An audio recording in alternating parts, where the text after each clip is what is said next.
ಎಲ್ರಿಗೂ ನಮಸ್ಕಾರ. ವಿದ್ಯಾಕಿರಣ ಹೆಸರಿನಲ್ಲಿ RCN ವಾಹಿನಿಯ ವತಿಯಿಂದ ಈ ಬಾರಿ SSLC ಪರೀಕ್ಷೆಯನ್ನ ಬರೆತಿರುವಂತ ಈ ತಾಲೂಕಿನ ಹಾಗೂ ನೆರೆಹೊರೆಯ ತಾಲೂಕಿನ ವಿದ್ಯಾರ್ಥಿಗಳಿಗಾಗಿ ಕಳೆದ 5 ದಿನಗಳಿಂದ ವಿಷಯಗಳನ್ನ ಈಗಾಗಲೇ ವಿಷಯ ಸಂಪನ್ಮೂಲ ಶಿಕ್ಷಕರಿಂದ ಬೋಧನೆ ಮಾಡಲಾಗಿದೆ. ಈ ಒಂದು ವಿದ್ಯಾ ಕಿರಣ ಕಾರ್ಯಕ್ರಮ ಸರಣಿಯ ಕೊನೆಯ ದಿನ ಈ ದಿನ ಗಣಿತ ವಿಷಯವನ್ನ ಬೋಧನೆ ಮಾಡಲಿಕ್ಕೆ ನಮ್ಮ ಮುಂದೆ ಇದ್ದಾರೆ ನನ್ನ ಅತ್ಯಂತ ಆತ್ಮೀಯ ಸ್ನೇಹಿತರು, ಗುರುಪುರ ಶಾಲೆಯ ಗಣಿತ ಶಿಕ್ಷಕರಾದಂತಹ ಶ್ರೀ SC ಕುಮಾರ್ ಅವರು. ಸರ್, ಈ ಕಾರ್ಯಕ್ರಮಕ್ಕೆ ತಮಗೆ ಸ್ವಾಗತವನ್ನ ಹೇಳ್ತೇನೆ. ಸರ್, ಕುಮಾರ್ ಸರ್ ಬಗ್ಗೆ ಒಂದೆರಡು ಮಾತುಗಳು ನಾನೆಲ್ಲ ಆಡ್ಲೇಬೇಕಾಗಿದೆ. ಕಳೆದ 15 ವರ್ಷಗಳಿಂದ ಈ ಒಂದು ಕ್ಷೇತ್ರದಲ್ಲಿ ಬಹಳ ಪರಿಣತಿಯನ್ನ ಹೊಂದಿ ಕರ್ನಾಟಕದಾದ್ಯಂತ ಅಲ್ಲದೆ ಹೊರರಾಜ್ಯಗಳಲ್ಲೂ ಸಹ ವಿಷಯ ಸಂಪನ್ಮೂಲ ಶಿಕ್ಷಕರಾಗಿ ಇವರ ಒಂದು ಸಾಧನೆ ತುಂಬಾ ಗುರುತರವಾದದ್ದು. NCERT ಮತ್ತು DSRTಯ ಸಂಪನ್ಮೂಲಗಳನ್ನ ರಚನೆ ಮಾಡುವ ಹಾಗೂ ಬೇರೆ ಬೇರೆ ಭಾಷೆಗಳಿಗೆ ಅನುವಾದ ಮಾಡುವಂತ ಕಾರ್ಯಾಗಾರಗಳಲ್ಲೂ ಸಹ ಇವರ ಪ್ಯಾನಲ್ ನಲ್ಲಿ ಒಬ್ಬ ವ್ಯಕ್ತಿಯಾಗಿ ಕೆಲಸವನ್ನು ಮಾಡಿದ್ದಾರೆ. ಇಂತಹ ಒಬ್ಬ ಸಂಪನ್ಮೂಲ ಶಿಕ್ಷಕರು, ಈ ಒಂದು ತಾಲೂಕಿನ ಅತ್ಯುತ್ತಮ ಗಣಿತ ಶಿಕ್ಷಕರು ಹಾಗೂ ಒಳ್ಳೆಯ ಚಿಂತಕರು ಮತ್ತು ಕವಿಗಳು ಆದಂತ ಶ್ರೀ SC ಕುಮಾರ್ ಅವರು ವಿದ್ಯಾರ್ಥಿಗಳಿಗೆ ಸುಲಲಿತ ಕಲಿಕೋಪಾಯಗಳ ಬಗ್ಗೆ, ಅವರ ಮಾರ್ಗೋಪಾಯ ಮತ್ತು ವಸ್ತುನಿಷ್ಠ ಮಾದರಿಯಲ್ಲಿ ಪ್ರಶ್ನೆ ಪತ್ರಿಕೆ ರಚನೆ ಮಾಡುವಂತ ಕೌಶಲವನ್ನ ಉಳ್ಳಂತ ನನ್ನ ಅತ್ಯಂತ ಆತ್ಮೀಯ ಸ್ನೇಹಿತರಲ್ಲಿ ಇವರು ಸಹ ಒಬ್ಬರಾಗಿದ್ದಾರೆ. ಸೊ, ಈ ದಿನದ ಗಣಿತ ವಿಷಯವನ್ನ ಬಹಳ ಅಚ್ಚುಕಟ್ಟಾಗಿ ಮಕ್ಕಳಿಗೆ ಒಂದು ಸಲ್ಲಿತ ಕಲಿಕೆಯ ಒಂದು ಹಾದಿಯಲ್ಲಿ ಹೇಗೆ ಮಕ್ಕಳ ಮನಸ್ಸನ್ನು ಮುಟ್ಟಬೇಕು, ಇರುವಂತ ಕೆಲವು ಗಂಟೆಗಳಲ್ಲಿ ಈ ಪರೀಕ್ಷೆಯನ್ನು ಹೇಗೆ ಎದುರಿಸಬೇಕು ಅನ್ನುವಂತ ವಿಷಯದಲ್ಲಿ ಬಹಳ ಸರಳವಾಗಿ ನಿಮ್ಮ ಮುಂದೆ ವಿಷಯವನ್ನು ಪ್ರಸ್ತುತಪಡಿಸಲಿದ್ದಾರೆ. ಆ ಒಂದು ನಂಬಿಕೆ ನನಗೆ ನಿಚ್ಚಳವಾಗಿದೆ. ಸೊ, ಈ ಒಂದು SC ಕುಮಾರ್ ಅವರ ಈ ಒಂದು ಗಣಿತ ವಿಷಯವನ್ನ ನೀವೆಲ್ಲ ಬಹಳ ಮನಸ್ಸಿಟ್ಟು ಮತ್ತು ಅದನ್ನ ಬಹಳ ಕ್ರಿಯಾಶೀಲ ನೆಲೆಯಲ್ಲಿ ಅದನ್ನ ಅರ್ಥ ಮಾಡಿಕೊಂಡು ನಾಳಿನ ಪರೀಕ್ಷೆಯಲ್ಲಿ ಅದನ್ನ ನೀವು ಮತ್ತೆ ಮರು ರೂಪಣೆಗೊಳಿಸುವಂತ ಕೆಲಸವನ್ನು ಮಾಡಿ ಅಂತ ಹೇಳ್ತಾ, ಇದರ ಸದುಪಯೋಗ ನಿಮ್ಮೆಲ್ಲರಿಗೂ ಆಗಲಿ ಅಂತ ಹೇಳ್ತಾ, ಮತ್ತೊಮ್ಮೆ ನನ್ನ ಆತ್ಮೀಯ ಸ್ನೇಹಿತರು, ಈ ತಾಲೂಕಿನ ಅತ್ಯಂತ ಒಬ್ಬ ಅತ್ಯುತ್ತಮ ಗಣಿತ ಶಿಕ್ಷಕರಲ್ಲಿ ಒಬ್ಬರಾದಂತ, ಚಿಂತಕರಾದಂತ ಮತ್ತು ಒಳ್ಳೆಯ ರಾಜ್ಯ ಮಟ್ಟದ ಸಂಪನ್ಮೂಲ ಶಿಕ್ಷಕರಾದಂತ ಶ್ರೀ SC ಕುಮಾರ್ ಅವರು, ಶಿಕ್ಷಕರು, ಗುರುಪುರ, ಇವರಿಗೆ ಮತ್ತೊಮ್ಮೆ RCN ವತಿಯಿಂದ ನನ್ನ ವೈಯಕ್ತಿಕವಾಗಿ ಹಾಗೂ ಹುಣಸೂರಿನ ಶಿಕ್ಷಣ ಇಲಾಖೆ ಪರವಾಗಿ ನಾನು ಮತ್ತೊಮ್ಮೆ ತುಂಬ ಹೃದಯದ ಸ್ವಾಗತವನ್ನು ಬಯಸ್ತೇನೆ. ನಮಸ್ಕಾರ. Thank you sir. ನೀವು ಅಟೆಂಡ್ ಮಾಡಿದ್ರೆ ಸಾಕು, ನೀವು ಪಾಸ್ ಅಂತಲೇ ಅರ್ಥ. ಹಾಗಾಗಿ ನೀವು ನಿರ್ಮಳವಾಗಿ ನಿಮ್ಮ ಮನಸ್ಸನ್ನ ಬಹಳ ಪ್ರಶಾಂತವಾಗಿ ಇಟ್ಕೊಂಡು ಈ ಪರೀಕ್ಷೆಗೆ ಕೂರ್ಬೇಕು ಅನ್ನೋದು ನನ್ನ ಕಿವಿ ಮಾತು ಮೊದಲನೇದು. ಮತ್ತೆ ಇನ್ನೊಂದು ವಿಷಯ ಏನಪ್ಪಾ ಅಂತ ಹೇಳಿದ್ರೆ, ಪರೀಕ್ಷೆಯಲ್ಲಿ ಈ ಸಾರಿ ಯಾವುದೇ ಡಿಸ್ಕ್ರಿಪ್ಟಿವ್ ಅಂದ್ರೆ ಉದ್ದದ ಉತ್ತರಗಳನ್ನ ಬರೆಯುವಂತಹ ಪ್ರಶ್ನೆಗಳು ಇರೋದಿಲ್ಲ. ಕೇವಲ 1 ಅಂಕದ ಪ್ರಶ್ನೆಗಳಾಗಿರ್ತವೆ. ಆ ಪ್ರಶ್ನೆಗಳಿಗೆ ನೀವು ಸರಳವಾಗಿ ಪಕ್ಕದಲ್ಲಿ ಉತ್ತರವನ್ನ ಕಂಡು ಹಿಡಿದುಕೊಳ್ಳಬಹುದು. ಬಹಳ ಸುಲಭ. ಏನ್ ಮಾಡಿ, ಪ್ರಶ್ನೆ ಪತ್ರಿಕೆಯನ್ನ ತೆಗಿತೀರಿ, ಮೊದಲನೇ ಪ್ರಶ್ನೆಯನ್ನ ನೋಡ್ತೀರಿ, 2ನೇ ಪ್ರಶ್ನೆ ನೋಡ್ತೀರಿ. ಈ ಪ್ರಶ್ನೆಗಳಲ್ಲಿ ನಿಮಗೆ ಅತ್ಯಂತ ಸುಲಭದ ಪ್ರಶ್ನೆ ಯಾವುದು ಅದನ್ನ ಮೊದಲು ನೀವು ಅಟೆಂಡ್ ಮಾಡಿ. ಸುಲಭದ ಪ್ರಶ್ನೆಗಳಿಂದ ಬನ್ನಿ. ಅಕಸ್ಮಾತ್ ನಿಮ್ಗೆ ಏನಾದ್ರು ಮೊದಲೇ ಕಷ್ಟದ ಪ್ರಶ್ನೆ ಏನಾದ್ರು ಕಾಣಿಸಿದ್ರೆ ದಯಮಾಡಿ ಅದನ್ನ ಬಿಟ್ಟು, ತೊಂದರೆ ಇಲ್ಲ, ಅದನ್ನ ಸ್ಕಿಪ್ ಮಾಡಿ ನಂತರ ಸುಲಭದ ಪ್ರಶ್ನೆಗೆ ಹೋಗಿ. ನೀವು ಸುಲಭದ ಪ್ರಶ್ನೆಗಳನ್ನ ಮೊದಲು ಅಟೆಂಡ್ ಮಾಡ್ತಾ ಹೋದ್ರೆ ನಿಮ್ಮಲ್ಲಿ ಆತ್ಮವಿಶ್ವಾಸ ತಾನಾಗೆ ಬೆಳೀತಾ ಹೋಗ್ತದೆ. ಮತ್ತೆ ನಿಮಗೆ ಏನೆಲ್ಲ ಮರ್ತು ಹೋಗಿತ್ತು ಅವೆಲ್ಲವೂ ಆ ಕ್ಷಣಕ್ಕೆ ನಿಧಾನವಾಗಿ ಜ್ಞಾಪಕಕ್ಕೆ ಬರ್ತದೆ. ಹಾಗಾಗಿ ಯಾವುದೇ ಕಾರಣಕ್ಕೂ ಮೊದಲು ಕಷ್ಟದ ಪ್ರಶ್ನೆಗಳು ಅಂತ ನಿಮ್ಗೆ ಅನಿಸಿದ್ದನ್ನ ನೋಡಿ ಅದನ್ನ ನಿಮ್ಮ ಮನಸ್ಸಿನಲ್ಲಿ ಇಟ್ಕೊಂಡು ಅಯ್ಯೋ ಕಷ್ಟ ಆಯ್ತೇನೋ ಅಂತ ಯಾವತ್ತೂ ಕೊರಗೋದಿಕ್ಕೆ ಹೋಗ್ಬೇಡಿ. ಇದು ನನ್ನ ಮೊದಲ ಕಿವಿ ಮಾತು. ಹಾಗಾಗಿ ಪ್ರಶ್ನೆಗಳು ನಿಮಗೆ ಕಾಣಿಸ್ತಿದ್ದಂಗೆ ಸರಳವಾದ ಪ್ರಶ್ನೆಗಳನ್ನ ಆಯ್ಕೆ ಮಾಡ್ಕೊಳ್ಳಿ. ಸರಳವಾದ ಪ್ರಶ್ನೆಗಳಿಗೆ ಮೊದಲು ಉತ್ತರವನ್ನ ನೀವು ಗುರುತು ಮಾಡ್ಕೊಳ್ಳಿ ಅದನ್ನ. ಸೊ ಅಂತ ಹೇಳ್ತಾ, ಮತ್ತೆ ಯಾವುದೇ ಪ್ರಶ್ನೆಗಳು ನಿಮ್ಗೆ ಕಷ್ಟದಿರೋದಿಲ್ಲ. Out of the syllabus, out of the box ಅನ್ನುವಂತ ಯಾವ ಪ್ರಶ್ನೆಗಳು ಈ ವರ್ಷದ ಪರೀಕ್ಷೆಯಲ್ಲಿ ಇರೋದಿಲ್ಲ. ನಾನು ನಿಮಗೆ ಒಂದು ಮಾಡೆಲ್ ಕ್ವಶನ್ ಪೇಪರ್ನ ಇವತ್ತು ನಿಮಗೆ ಮಾಡಿಸುವ ಒಂದು ಪ್ರಯತ್ನವನ್ನ ನಾನು ಮಾಡ್ತೀನಿ. ಪ್ರಶ್ನೆ ಪತ್ರಿಕೆಯಲ್ಲಿರ್ತಕ್ಕಂಥ ಪ್ರಶ್ನೆ ಕನ್ನಡ ಮತ್ತು ಇಂಗ್ಲಿಷ್ 2 ಭಾಷೆಯಲ್ಲಿ ಪ್ರಶ್ನೆ ಇದೆ. ಅದೇ ರೀತಿ ಉತ್ತರನೂ ಸಹ ನೀವು ಹೇಗೆ ಅದನ್ನ ಸಾಲ್ವ್ ಮಾಡಬೇಕು ಅನ್ನೋದನ್ನು ನೀವು ಗಮನಿಸ್ತಾ ಹೋಗ್ಬೇಕಾಗತ್ತೆ. ಅದರ ಹಿನ್ನೆಲೆಯಲ್ಲಿ ನಾನು ನಿಮ್ಗೆ ಸೂಚನೆಗಳನ್ನ ಕೊಡ್ತಾ ಇರ್ತೀನಿ. ಯಾವ ರೀತಿ ಗಮನಿಸಬೇಕು ಅನ್ನೋದನ್ನ ನಾನು ಹಿಂದೆ ಹೇಳ್ತಾ ಇರ್ತೀನಿ. ಅದನ್ನ ನೀವು ಕೇಳಿಸ್ಕೊತಾ ಹೋಗಿ. ನಿಮ್ಮ ಸ್ಕ್ರೀನ್ ನಲ್ಲಿ ಬರ್ತಕ್ಕಂತಹ ಪ್ರಶ್ನೆಯನ್ನ ನೀವು ಗಮನ ಇಟ್ಟು ಓದಿ. ಅದಾದ್ಮೇಲೆ ಅದಕ್ಕೆ ಉತ್ತರ ಏನಿರುತ್ತೆ ಅನ್ನೋದನ್ನು ನಾವು ನೋಡೋಣ.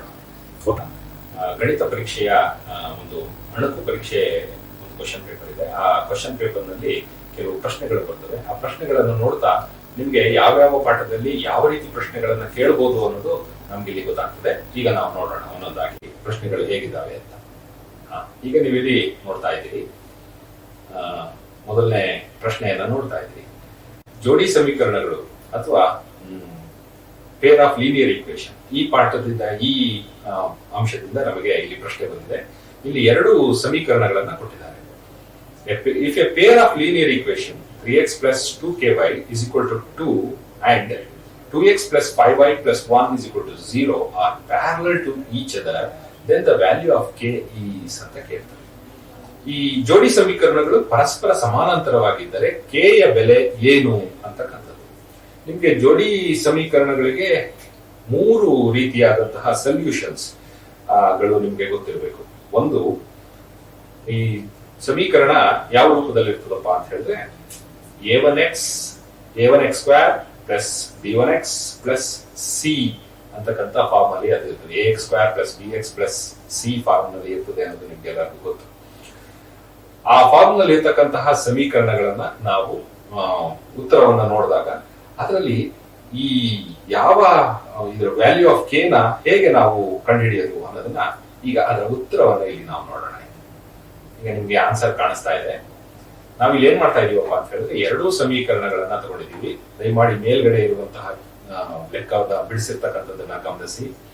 3x plus 2ky minus 2 is equal to 0. ಅದರಲ್ಲಿ a1 ಅಂತ ಹೇಳಿದ್ರೆ ಆ ಮೊದಲು ಇರ್ತಕ್ಕಂಥ x ನ ಕೋಎಫಿಷಿಯಂಟ್, b1 ಅಂತ ಹೇಳಿದ್ರೆ ಅದು y ನ ಕೋಎಫಿಷಿಯಂಟ್, ಮತ್ತೆ c1 ಅಂತ ಹೇಳಿದ್ರೆ ಅದು c ಯ ಕೋಎಫಿಷಿಯಂಟ್, ಕೊನೆಯಲ್ಲಿರ್ತಕ್ಕಂಥ ಕಾನ್ಸ್ಟೆಂಟ್ ನ ಕೋಎಫಿಷಿಯಂಟ್. ಅದೇ ರೀತಿ a2 ಅಂತ ಹೇಳಿದ್ರೆ b2 ಅಂತ ಹೇಳಿದ್ರೆ c2 ಅಂತ ಹೇಳಿದ್ರೆ ಸೊ ಅವುಗಳನ್ನ ನಾವು ನೋಡ್ತೀವಿ. ಇವುಗಳನ್ನ ನಾವು ನೋಡಿದಾಗ ಇಲ್ಲಿ ಒಂದು ಗಮನಿಸಬೇಕು, a1 by a2 is equal to b1 by b2. ಅವುಗಳನ್ನ ನಾವು ಪರೀಕ್ಷೆ ಮಾಡಬೇಕು. ಅವೆರಡು ಸಮ ಇರ್ತವೆ. ಸಾಮಾನ್ಯವಾಗಿ ಸಮ ಇತ್ತು ಅಂತ ಹೇಳಿದ್ರೆ ಕೆ ಬೆಲೆ ನಮ್ಗೆ ಅಲ್ಲಿ ಸಿಗ್ತದೆ. ಕೆ ಬೆಲೆ is equal to 15/4 ಅನ್ನೋದು ನಮ್ಗೆ ಅಲ್ಲಿ ಗೊತ್ತಾಗ್ತಾ ಇದೆ. ಹಾಗಾಗಿ ಆ ಪ್ರಶ್ನೆಯಲ್ಲಿ ಇದ್ದಂತಹ ಉತ್ತರ ಎಷ್ಟನೇದು ಅಂತ ಹೇಳಿದ್ರೆ ಎ ಅಂತಕ್ಕಂಥದ್ದು ಅದರ ಉತ್ತರ ಆಗಿದೆ ಅನ್ನೋದನ್ನ ಇಲ್ಲಿ ಗಮನಿಸಬೇಕು.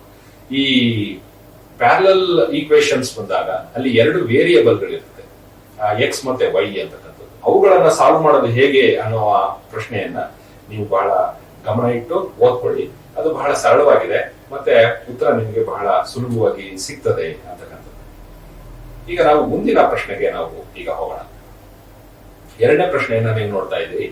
ಈ ಜೋಡಿ ಸಮೀಕರಣಗಳು ಪೇರ್ ಆಫ್ ಲೀನಿಯರ್ ಈಕ್ವೇಶನ್ಸ್ ಅಂತ ಹೇಳಿದಾಗ ಅವುಗಳಿಗೆ ಪರಿಹಾರಗಳನ್ನು ನಾವು ಕಂಡು ಹಿಡಿತಿದ್ದೀವಿ, ಅಂದ್ರೆ ಸೊಲ್ಯೂಷನ್ ಗಳನ್ನ ನಾವು ನೋಡ್ತಾ ಇದ್ವಿ. ಇಲ್ಲೊಂದು ಕ್ವಶನ್ ಇದೆ, ಆ ಕ್ವಶನ್ ನೋಡಿ. ಅಲ್ಲಿ ನಿಖರವಾಗಿ 2x minus 5y plus 4 is equal to 0 ಮತ್ತು 2x plus y minus 8 is equal to 0. ಇವೆರಡು ಜೋಡಿ ಸಮೀಕರಣಗಳು, peer of linear pair of equations. So ಇವುಗಳಿಗೆ 4 ಪರಿಹಾರಗಳಿದಾವೆ ಇಲ್ಲಿ ಕೊಟ್ಟಿದ್ದಾರೆ ಅವರು. ಒಂದು, ನಿಖರವಾಗಿ 2 ಪರಿಹಾರವನ್ನ ಹೊಂದಿರುತ್ತದೆ, ಅಪರಿಮಿತ ಸಂಖ್ಯೆಯ ಪರಿಹಾರಗಳನ್ನು ಹೊಂದಿರುತ್ತದೆ, 1 ಪರಿಹಾರವನ್ನು ಹೊಂದಿರುತ್ತದೆ, ಪರಿಹಾರ ಇರುವುದಿಲ್ಲ ಅಂತ ಇಲ್ಲಿ ಒಂದು ಪ್ರಶ್ನೆ ಇದೆ. ಮಕ್ಕಳು ಯಾರಾದ್ರೂ ನೋಡ್ತಾ ಇದ್ರೆ ಈ ಪ್ರಶ್ನೆಯನ್ನ ಹಾಗೆ ಬರ್ಕೊಂಡು ಇದಕ್ಕೆ ಉತ್ತರ ಏನಿರ್ಬೋದು ಅನ್ನೋದನ್ನ ಹಾಗೆ ಮನಸ್ಸಿನಲ್ಲಿ ಗುರುತು ಹಾಕೊಳ್ಳಿ. ಇಲ್ಲಿ ನೋಡಿ ಮೊದಲನೇದು. ಹಾಗಾದ್ರೆ ಇದನ್ನ ಸಾಲ್ವ್ ಮಾಡೋದು ಹೇಗೆ ಅನ್ನೋದನ್ನು ನೋಡೋಣ. ಈಗ ಇಲ್ಲಿದೆ ನೋಡಿ, ಹೋದ್ಸರಿ ಲೆಕ್ಕನ ಹೇಗೆ ಮಾಡುದು ಅದೇ ತರ ಎಕ್ಸ್ ನ ಕೋಎಫಿಷಿಯಂಟ್, ವೈ ನ ಕೋಎಫಿಷಿಯಂಟ್ ಮತ್ತು ಕಾನ್ಸ್ಟೆಂಟ್ ಅವುಗಳನ್ನ ನಾವು ಸಪರೇಟ್ ಆಗಿ 2 ಈಕ್ವೇಶನ್ ಗಳಲ್ಲಿ ಬರ್ಕೊಂಡಿದೀವಿ. ಅಲ್ಲಿ a1 by a2 ಮತ್ತೆ b1 by b2 ಬೆಲೆಗಳನ್ನ ನಾವು ಗುರ್ತು ಮಾಡ್ಕೊಂಡು ಕಂಡು ಹಿಡಿದಿದ್ದೀವಿ. a1 by a2 ಬೆಲೆ b1 by b2 ಬೆಲೆಗೆ ಸಮನಾಗಿಲ್ಲ. ಒಂದು ಬಂದಿದೆ a1 by a2, b1 by b2 ವಿನ ಬೆಲೆ -5 ಬಂದಿದೆ. ಹಾಗಾಗಿ ಇವೆರಡೂ ಬೆಲೆಗಳು ಸಮ ಇಲ್ಲ. ಯಾವಾಗ a1 by a2 is equal to b1 by b2 ಆಗುವುದಿಲ್ಲವೋ ಆಗ ನಮಗೆ ಸಿಗುವುದು ಕೇವಲ ಒಂದೇ ಒಂದು ಪರಿಹಾರ, ಯುನೀಕ್ ಸೊಲ್ಯೂಷನ್ ಅಂತ ನಾವು ಕರಿತೀವಿ. ಸೊ ಉತ್ತರ ಏನಾಗಿರ್ಬೇಕು?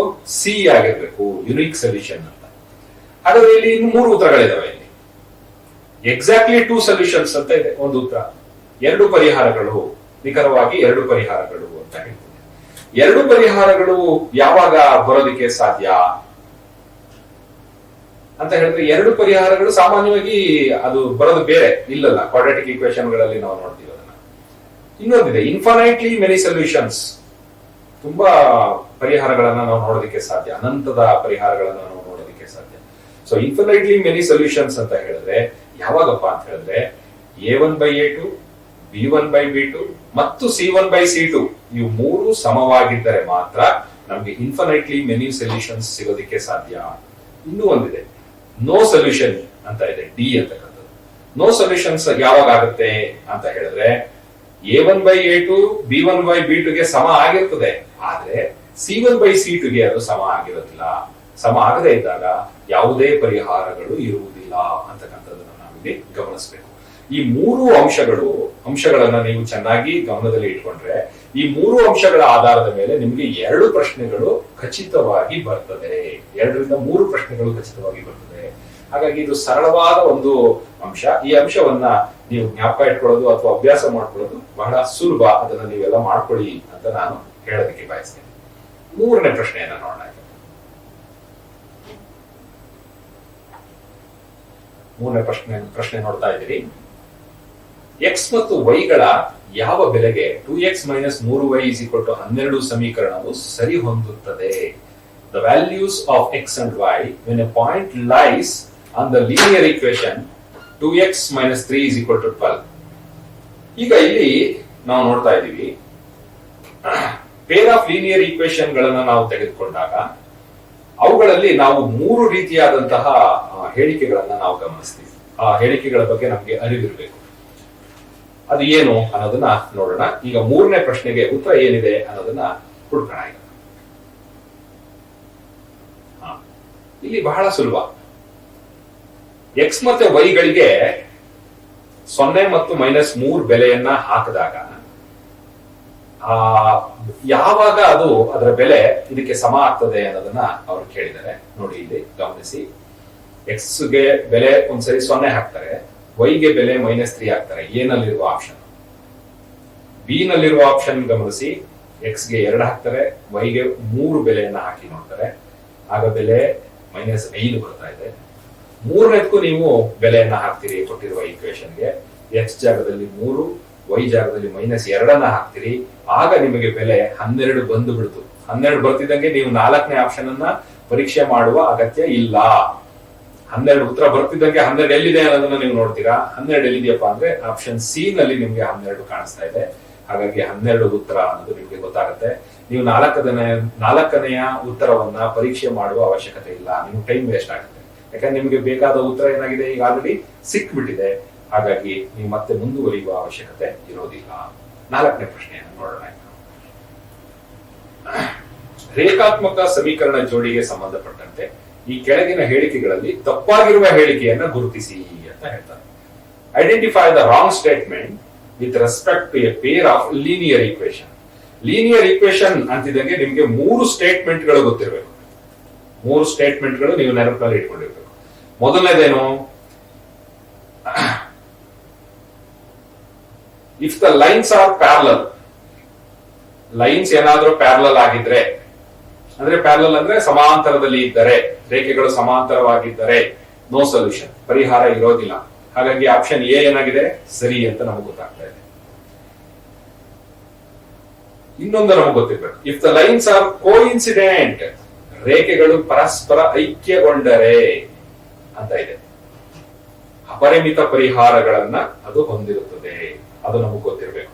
ಈ 2ನೇ ಐಕ್ಯಗೊಂಡರೆ ಅಂದ್ರೆ ಒಂದರೊಳಗೆ ಒಂದಿರುತ್ತದೆ. ಒಂದು ಲೈನ್ ಅನ್ನ ನೋಡಿದ್ರೆ ಇನ್ನೊಂದು ಲೈನ್ ಅದ್ರೊಳಗೆ ಹಾಕಿದ್ರೆ ಅವೆರಡೂ ಸೇರಿ ಒಂದೇ ಗೆರೆ ಅಂತ ನಮ್ಗೇನಾದ್ರೂ ಕಾಣಿದ್ರೆ ಆಗ ಅದನ್ನ ನಾವು ರೇಖೆಗಳು ಐಕ್ಯಗೊಂಡಿವೆ ಅಂತ ಕರಿತೀವಿ. ಅದಕ್ಕೆ ಪರಿಹಾರಗಳು ಅಪರಿಮಿತವಾಗಿರ್ತವೆ. ಮತ್ತೆ ಇನ್ನೊಂದು ಆಪ್ಷನ್ ಇದೆ, 2 ರೇಖೆಗಳನ್ನ ಅದು ಒಂದನ್ನೊಂದು ಛೇದಿಸ್ತವೆ. ನಾವು ಇಂಟು ಮಾರ್ಕು, ಪ್ಲಸ್ ಮಾರ್ಕು ಈ ತರದ್ದು ಹಾಕ್ತೀವಲ್ಲ, ಅವು ಗೆರೆಗಳು ಏನಾಗಿದ್ದಾವೆ ಅಂದ್ರೆ ಒಂದನ್ನೊಂದು ಛೇದಿಸ್ತಾ ಇದ್ದಾವೆ ಅಂತ. ಅವು ಒಂದನ್ನೊಂದು ಛೇದಿಸಿದ್ರೆ ಅದು ಕೇವಲ ಒಂದೇ ಒಂದು ಪರಿಹಾರ ಇರ್ತದೆ ಅಂತ. ಇಲ್ಲಿ ನಮ್ಗಿರ್ತಕ್ಕಂಥದ್ದು ಈ 3 ಸ್ಟೇಟ್ಮೆಂಟ್ಗಳು. ಆದ್ರೆ ನಮ್ಗೆ ಇಲ್ಲೊಂದು ಹೊಸ ಸ್ಟೇಟ್ಮೆಂಟ್ ಅನ್ನ ಅವ್ರು ಬರೆದಿದ್ದಾರೆ. ರೇಖೆಗಳು ಪರಸ್ಪರ ಲಂಬವಾಗಿದ್ದರೆ ಅಂತಿದೆ. ಲಂಬವಾಗಿದ್ದರೆ ಅನ್ನುವ ಹೇಳಿಕೆ ಎಲ್ಲೂ ಇಲ್ಲ. ಪರಸ್ಪರ ಛೇದಿಸಿದರೆ ಅಂತಿದೆ, ಆದ್ರೆ ಲಂಬವಾಗಿದ್ದರೆ ಅನ್ನೋದು ಎಲ್ಲೂ ಸ್ಟೇಟ್ಮೆಂಟ್ ಇಲ್ಲ. ಹಾಗಾಗಿ ಈ ಹೇಳಿಕೆಗಳಲ್ಲಿ ತಪ್ಪಾಗಿರೋದು ಯಾವುದು ಅನ್ನೋದನ್ನ ನೀವೇ ಗಮನಿಸಿ. ಉತ್ತರವನ್ನು ನೋಡೋಣ. ಯಾವುದು? ಈಗ ನಿಮ್ಮ ಮನಸ್ಸಿನಲ್ಲೂ ಅದು ಉತ್ತರ ಬಂದಿದೆ ಅಂತ ನಾನು ಅನ್ಕೊಂಡಿದ್ದೀನಿ. ಬಿ ಅಂತಕ್ಕಂಥದ್ದು, if the lines are perpendicular to each other there is no solution. ಯಾವುದೇ ಸೊಲ್ಯೂಷನ್ ಇರೋದಿಲ್ಲ ಅನ್ನೋದು ಯಾವ ಸ್ಟೇಟ್ಮೆಂಟ್ ಅನ್ನು ನಾವು ಓದಿಲ್ಲ. ಅದರಲ್ಲಿ ನಮ್ಮ ಪಾಠದಲ್ಲಿ ಓದಿಲ್ಲ. ಹಾಗಾಗಿ ಇದು ತಪ್ಪಾದ ಉತ್ತರ ಆಗಿದೆ.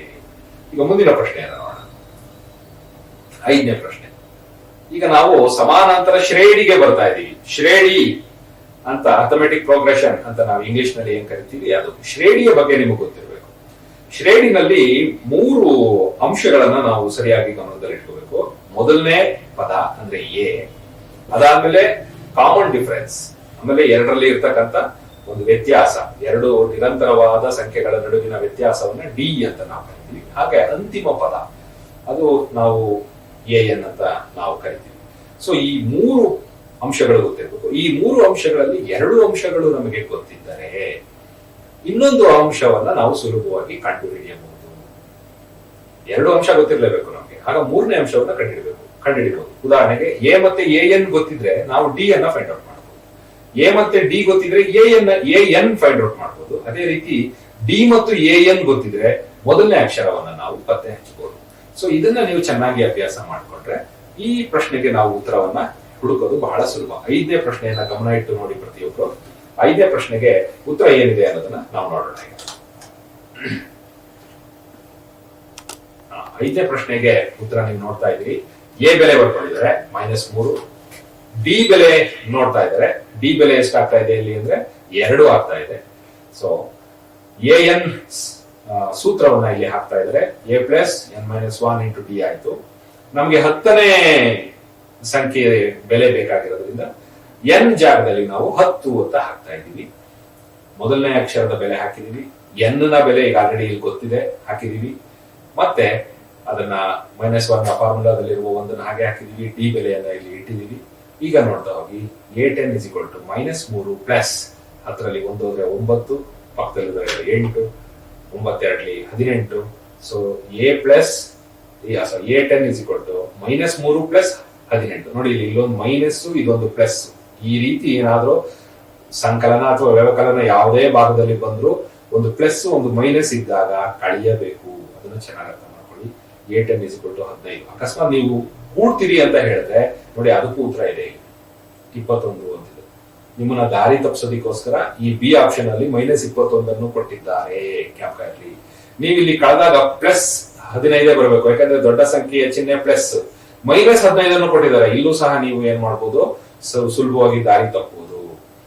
ಅಥವಾ ಇನ್ನೇನೋ ಇರ್ಬೋದೇನೋ, ಇರ್ಲಿ ಮೊದಲನೇ ಉತ್ತರ ಹಾಕ್ತೀನಿ ಅಂತ ಹೋದವ್ರಿಗೆ 20 ಅಂತ ಕೊಟ್ಟಿದ್ದಾನೆ. ಆದ್ರೆ ಇದನ್ನ ನೀವು ಗಮನಿಸ್ಕೋಬೇಕು. ಇಲ್ಲಿ ಒಂದು ಪ್ಲಸ್ ಒಂದು ಮೈನಸ್ ಇದ್ದಾಗ ಅವೆರಡೂ ಸಂಖ್ಯೆಗಳನ್ನ ಕಳಿಬೇಕು. 2 ಚಿಹ್ನೆಗಳು ಮೈನಸ್ ಇದ್ದಾಗ ಅವುಗಳನ್ನ ಕೂಡಬೇಕು. ಉತ್ತರದಲ್ಲೂ ಸಹ ಮೈನಸ್ ಚಿಹ್ನೆಯನ್ನ ಹಾಕ್ಬೇಕು.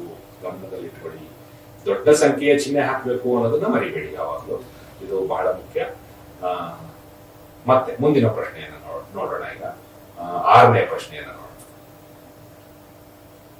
ಮತ್ತೆ ಸಮಾನಾಂತರ ಶ್ರೇಣಿಯದ ಇನ್ನೊಂದು ಪ್ರಶ್ನೆಯನ್ನ ನಾವಿಲ್ಲಿ ನೋಡ್ತಾ ಇದ್ದೀವಿ. 6ನೇ ಪ್ರಶ್ನೆ ದಯಮಾಡಿ ಗಮನಿಸಿ. ಒಂದು ಸಮಾನಾಂತರ ಶ್ರೇಣಿಯ ನೇ ಪದ an = 7 - 4n. ಅಂದ್ರೆ ಕೊನೆ ಪದ ಇದೆಯಲ್ಲ ಅದರ ಬೆಲೆ ಕೊಟ್ಟಿದ್ದಾರೆ. ಇನ್ನಂತ 7 - 4n ಅಂತ. ಆದರೆ ಶ್ರೇಣಿಯಲ್ಲಿನ ಸಾಮಾನ್ಯ ವ್ಯತ್ಯಾಸ ಅಂದ್ರೆ ಇಲ್ಲಿ ನಾವು ಡಿ ಬೆಲೆಯನ್ನ ಕಂಡುಹಿಡಿಬೇಕು. ಈಗ ಇಲ್ಲಿ ಗಮನ ಇಟ್ಟು ನೋಡಿ ಮಕ್ಕಳೇ, ಎ ಬೆಲೆ ಕೊಟ್ಟಿದ್ದಾನೆ 7 ಅಂತ ಇದೆ. n-1 × ಡಿ ಅದರ ಬೆಲೆ 4n ಆಗಿದೆ. ಇಲ್ಲಿ ಗಮನ ಇಟ್ಟು ನೋಡಿ, an ಇದೆ, 7 - 4n ಇದೆ. ಹಾಗಾದ್ರೆ ಡಿ ನ ಬೆಲೆಯನ್ನ ಹೆಂಗ್ ಕಂಡುಹಿಡಿಬೇಕು ಅಂತ ಹೇಳ್ತಾರೆ. ನೋಡೋಣ ಹೇಗೆ ಕಂಡುಹಿಡಿದಿದ್ದಾರೆ ಅಂತ.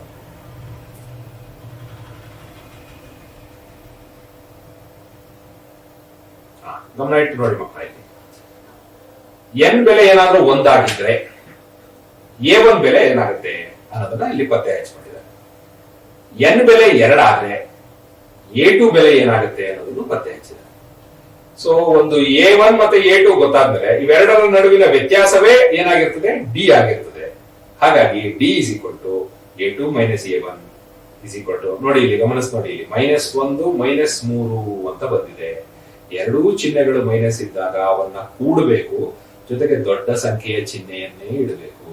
ನಿಮ್ಮ ದಾರಿ ತಪ್ಪಿಸೋದಿಕ್ಕೆ ಆನ್ಸರ್ಗಳಲ್ಲಿ ಹೆಂಗಿದಾವೆ ನೋಡಿ. ಇಲ್ಲಿ +4 ಇದೆ ಇಲ್ಲಿ, ಗೊತ್ತಾಯ್ತಾ? ಸೊ ಇದು ನಿಮ್ಮನ್ನ ದಾರಿ ತಪ್ಪಿಸ್ತದೆ. ಆದ್ರೆ ಇಲ್ಲಿ ನಿಜವಾದ ಉತ್ತರ ಏನಾಗ್ಬೇಕು, -4 ಆಗ್ಬೇಕು ಅಂತ. ಮುಂದಿನ ಪ್ರಶ್ನೆ ಮಾಡೋಣ. 7ನೇ ಪ್ರಶ್ನೆಯನ್ನು ನೋಡೋಣ. 4 A B 28 ಈ ಪದಗಳು ಸಮಾನಾಂತರ ಶ್ರೇಣಿಯಲ್ಲಿದ್ದಾವೆ. ಇದರಲ್ಲಿ ಬಿ ಯ ಬೆಲೆ ಕಂಡುಹಿಡಿಯಿರಿ ಅಂತ ಹೇಳ್ತಾರೆ. ಸಮಾನಾಂತರ ಶ್ರೇಣಿಯಲ್ಲಿದ್ದಾವೆ ಅಂದ್ರೆ ಈಗ 4 ನಾನು ಮೊದಲನೇ ಪದ ಅಂತ ಕರಿತೀನಿ, ಎ ಯನ್ನ 2ನೇದು, ಬಿ ಯನ್ನ 3, 28 4ನೇ ಪದ ಅಂತ ನಾನು ಕರ್ಕೋತೀನಿ. ಹಾಗಾದಾಗ ಇಲ್ಲಿ ಎ ಬೆಲೆ 4 ಆಗುತ್ತೆ. ಲಾಸ್ಟ್ ಪದ ಎ ಎನ್ ಕೊನೆಯ ಸಂಖ್ಯೆಯ ಬೆಲೆ 28 ಆಗುತ್ತೆ. ಡಿ ಬೆಲೆ ಬೇಕು ಅಂತ ಹೇಳಿದ್ರೆ, ಡಿ ಅಂತ ಹೇಳಿದ್ರೆ 2ನೇ ಪದದಿಂದ ಮೊದಲನೇ ಪದವನ್ನ ಕಳೆಯೋದು, ಎ -4 ಆಗುತ್ತೆ. ನೋಡಿ ಗಮನ ಇಟ್ಟು ನೋಡಿ, 4 ಆದಾಗ ನಮ್ಗೆ ಬಿ ಬೆಲೆ ಕಂಡುಹಿಡಿಯೋದೇನು ಕಷ್ಟ ಆಗೋದಿಲ್ಲ. ನೋಡೋಣ ಹಾಗಾದ್ರೆ ಉತ್ತರವನ್ನ ಹೇಗೆ ಕಂಡುಹಿಡಿದಿದ್ದಾರೆ ಅಂತ ನೋಡೋಣ.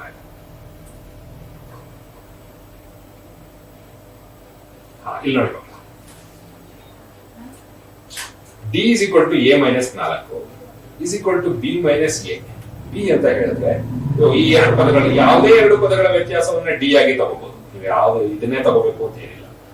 ಸೊ ಹಾಗಾಗಿ ಈ ರೀತಿ ಅವ್ರು ಬರ್ಕೊಂಡಿದ್ದಾರೆ. ಡಿ ಅಂತ ಹೇಳಿದ್ರೆ a -4 ಆಗುತ್ತೆ, ಈ ಬಿ ಏನೂ ಆಗುತ್ತೆ, ಅದೇ ರೀತಿ 28 - b ಆಗುತ್ತೆ. ಇವೆಲ್ಲವೂ ಸಮ, ಇವೆಲ್ಲವೂ ಒಂದೇ ಉತ್ತರವನ್ನ ಕೊಡ್ತವೆ. ಹಾಗಾಗಿ ಇವೆಲ್ಲವನ್ನು ಸಮವಾಗಿ ಬರ್ಕೊಂಡಿದ್ದಾರೆ. ಈಗ a -4 b - a ಜೊತೆ ಇಲ್ಲಿ ಏನ್ ಮಾಡಿದ್ದಾರೆ, ಹೋಲಿಸಿದ್ದಾರೆ.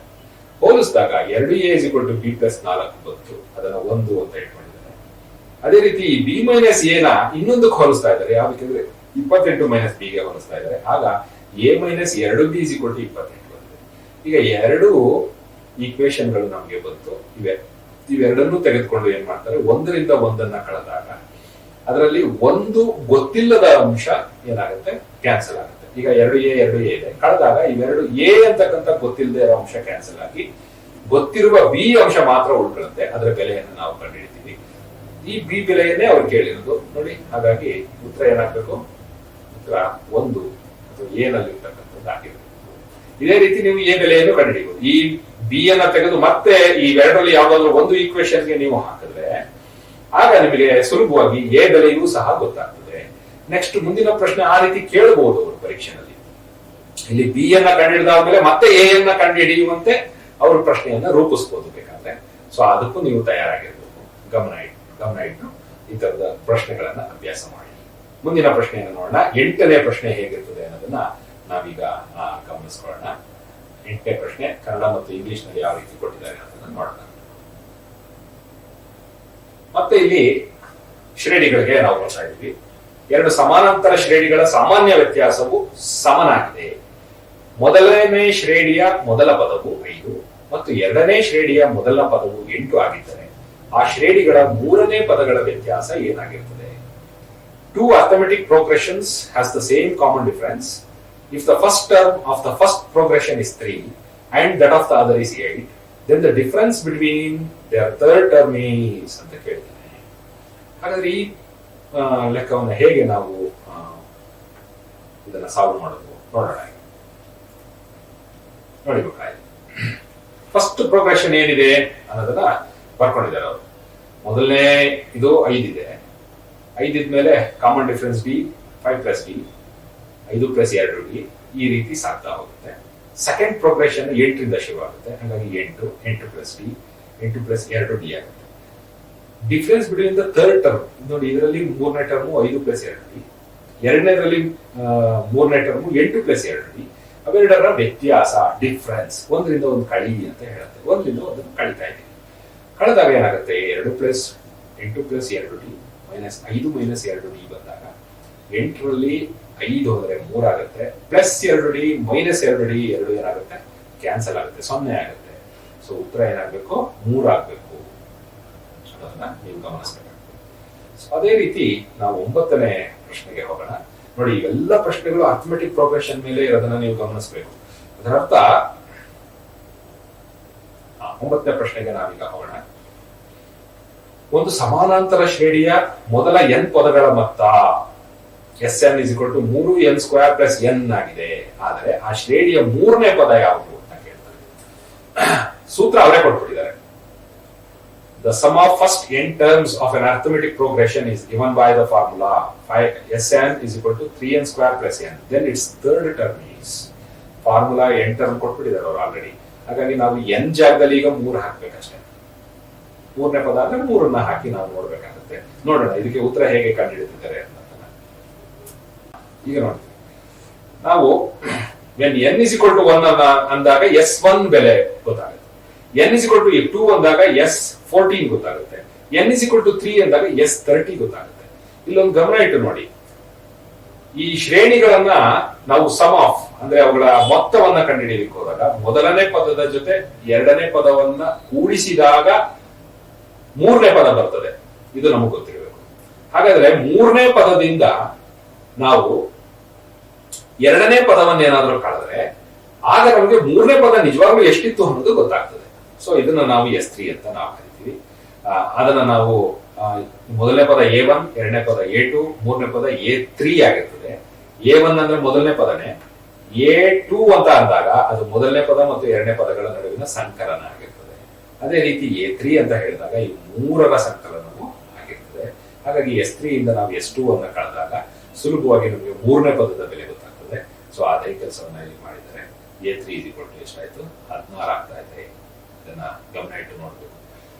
ಈಗ ಇಲ್ಲಿ ಮತ್ತು ಈಗ ಇಲ್ಲಿವರೆಗೆ ನೋಡಿ ಮಕ್ಕಳ, 9 ಪ್ರಶ್ನೆಗಳು ಇಲ್ಲಿವರೆಗೆ ಯಾವುದ್ರ ಮೇಲೆ ಬಂದಿದೆ?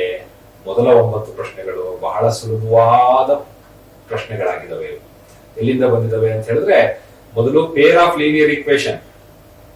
ಪೇರ್ ಆಫ್ ಲೀನಿಯರ್ ಈಕ್ವೇಶನ್ ಅಲ್ಲಿ ಅದರಲ್ಲೂ ಯಾವುದು ಅದರ ನೇಚರ್ ಅನ್ನ ಹೇಳುವಂತದ್ದು ಅಷ್ಟೇ. ಎಕ್ಸಾಕ್ಟ್ಲಿ ಅದು ಲೈನ್ ಗಳನ್ನ ಹೇಳದಾಗ ಅದು ಯಾವ ರೀತಿ ಬರ್ತವೆ, ಯಾವ್ದು ಸೊಲ್ಯೂಷನ್ ಏನಿದೆ, ಆ ಸೊಲ್ಯೂಷನ್ಗೆ ವ್ಯಾಲ್ಯೂ ಹಾಕಿದಾಗ ಅದರ ಬೆಲೆಯನ್ನ ಕಂಡುಹಿಡಿಯೋದು ಹೇಗೆ, ಆಮೇಲೆ ಆ ಸ್ಟೇಟ್ಮೆಂಟ್ಗಳು ಏನಿದಾವೆ, ಆ 3 ಸ್ಟೇಟ್ಮೆಂಟ್ಗಳು, ಆ 3 ಸ್ಟೇಟ್ಮೆಂಟ್ಗಳನ್ನ ಸರಿಯಾಗಿ ಕಲ್ತ್ಕೊಂಡ್ರೆ ಸಾಕು, ನಿಮಗೆ 4 ಅಂಕಗಳು ನಿಮ್ಮ ಜೋಬ್ನಲ್ಲಿ ಇದ್ದಾಗೆ. ಅದಾದ್ಮೇಲೆ ನೆಕ್ಸ್ಟ್ 5ರಿಂದ 9ರವರೆಗಿನ ಪ್ರಶ್ನೆಗಳೆಲ್ಲವೂ ಅರ್ಥಮೆಟಿಕ್ ಪ್ರೋಗ್ರೆಷನ್ ಮೇಲೆ ಇದೆ ಹೊರತು ನಿಮ್ಗೆ ಜೊಮೆಟ್ರಿಕ್ ಪ್ರೋಗ್ರೆಷನ್ ಆಗ್ಲಿ, ಹಾರ್ಮೋನಿಕ್ ಪ್ರೋಗ್ರೆಷನ್ ಅವುಗಳ ಮೇಲೆ ಖಂಡಿತವಾಗ್ಲೂ ಇಲ್ಲ. ಇಲ್ಲಿರೋದು ಅರ್ಥಮೆಟಿಕ್ ಪ್ರೋಗ್ರೆಷನ್ ಅಷ್ಟೇ. ಅದರಲ್ಲೂ ಅರ್ಥಮೆಟಿಕ್ ಪ್ರೋಗ್ರೆಷನ್ ಅಲ್ಲಿ ಎಂತ ಪ್ರಶ್ನೆಗಳಿದಾವೆ ಅಂತ ಹೇಳಿದ್ರೆ, ಮೊದಲನೇ ಸಂಖ್ಯೆಯ ಬೆಲೆ ಕಂಡುಹಿಡಿಯೋದು, ಡಿ ವ್ಯತ್ಯಾಸವನ್ನ ಕಂಡುಹಿಡಿಯೋದು, ಅಥವಾ ಅಂತಿಮ ಪದ ಅವುಗಳನ್ನ ಕಂಡುಹಿಡಿಯೋದ್ರ ಬಗ್ಗೆನೇ ಇದೆ. ಹಾಗಾಗಿ ಇವೆಲ್ಲವೂ ನನ್ನ ಪ್ರಕಾರ ಅತ್ಯಂತ ಸರಳವಾದ ಪ್ರಶ್ನೆಗಳು. ಸೊ 9 ಪ್ರಶ್ನೆಗಳು ನಿಮ್ಗೆ 9 ಅಂಕ ಬಂದು ಹೋಯ್ತು ಅಂತ ನೀವು ಅನ್ಕೋಬಹುದು. ಈಗ ನೋಡೋಣ, ನಾವು ಕ್ವಾಡ್ರಾಟಿಕ್ ಈಕ್ವೇಶನ್ ಹೋಗೋಣ. ಕ್ವಾಡ್ರಾಟಿಕ್ ಈಕ್ವೇಶನ್ ಅಲ್ಲಿ 10ನೇ ಪ್ರಶ್ನೆ ನೋಡೋಣ ಹೇಗಿದೆ ಅಂತ. ಒಂದು ನಿಮಿಷ ಪ್ರಶ್ನೆ ನೋಡೋಣ. 10ನೇ ಪ್ರಶ್ನೆ, ಇಲ್ಲೊಂದು 3x² - 3 ಇಂಟು 2x - 4 = 0 ಅಂತ ಕೊಟ್ಟಿದ್ದಾರೆ. ಈಗ ಇದು ಅದು ಸ್ಟ್ಯಾಂಡರ್ಡ್ ಫಾರ್ಮ್ ನಲ್ಲಿ ಬಂದಿಲ್ಲ. ಅದನ್ನ ನೀವು ಆದರ್ಶ ರೂಪ, ಸ್ಟ್ಯಾಂಡರ್ಡ್ ಫಾರ್ಮ್ ಅಂದ್ರೆ ಆದರ್ಶ ರೂಪ, ಆದರ್ಶ ರೂಪಕ್ಕೆ ನೀವು ತಗೊಂಡ್ಬರ್ಬೇಕು.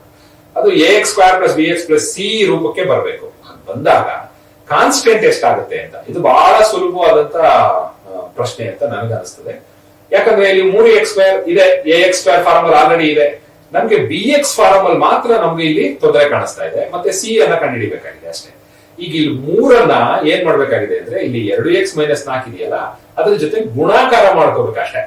ಈಗ ನೋಡೋಣ ಉತ್ತರದಲ್ಲಿ ಯಾವ ರೀತಿ ಅವರು ಗುಣಾಕಾರ ಮಾಡ್ಕೊಂಡಿದ್ದಾರೆ ಅಂತ.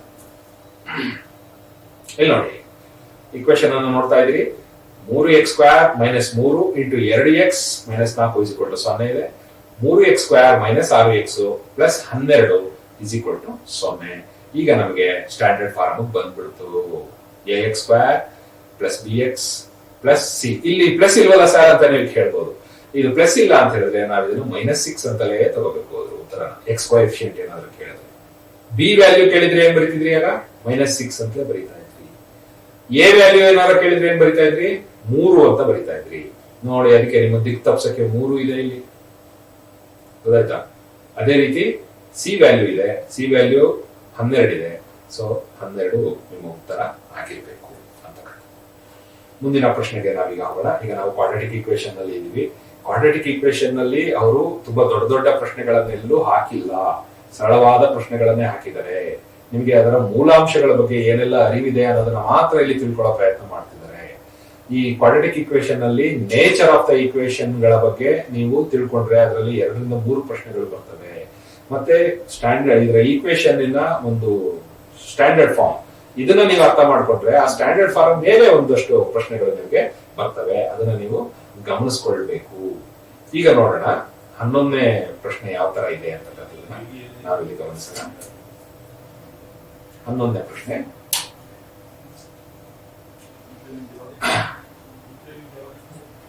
ವರ್ಗ ಸಮೀಕರಣಕ್ಕೆ ಮೂಲಗಳನ್ನ ಕಂಡುಹಿಡಿಯೋದು. ನಿಮ್ಗೆಲ್ಲರಿಗೂ ಗೊತ್ತು, ವರ್ಗ ಸಮೀಕರಣವನ್ನ ನಾವು ಅದನ್ನ ಸಾಲ್ವ್ ಮಾಡ್ತಾ ಹೋದಾಗೆ ನಮ್ಗೆ ಎಷ್ಟು ಮೂಲಗಳು ಸಿಗ್ತವೆ, ರೂಟ್ಸ್ ಎಷ್ಟು ಸಿಗ್ತವೆ ಅನ್ನೋದು ನಿಮ್ಗೆ ಗೊತ್ತು. ಯಾವುದೇ ಒಂದು ವರ್ಗ ಸಂಖ್ಯೆಗೆ 2 ರೂಟ್ಗಳು ಇರ್ತವೆ ಅನ್ನೋದು ನಿಮಗೆ ಗೊತ್ತಿರಬೇಕು.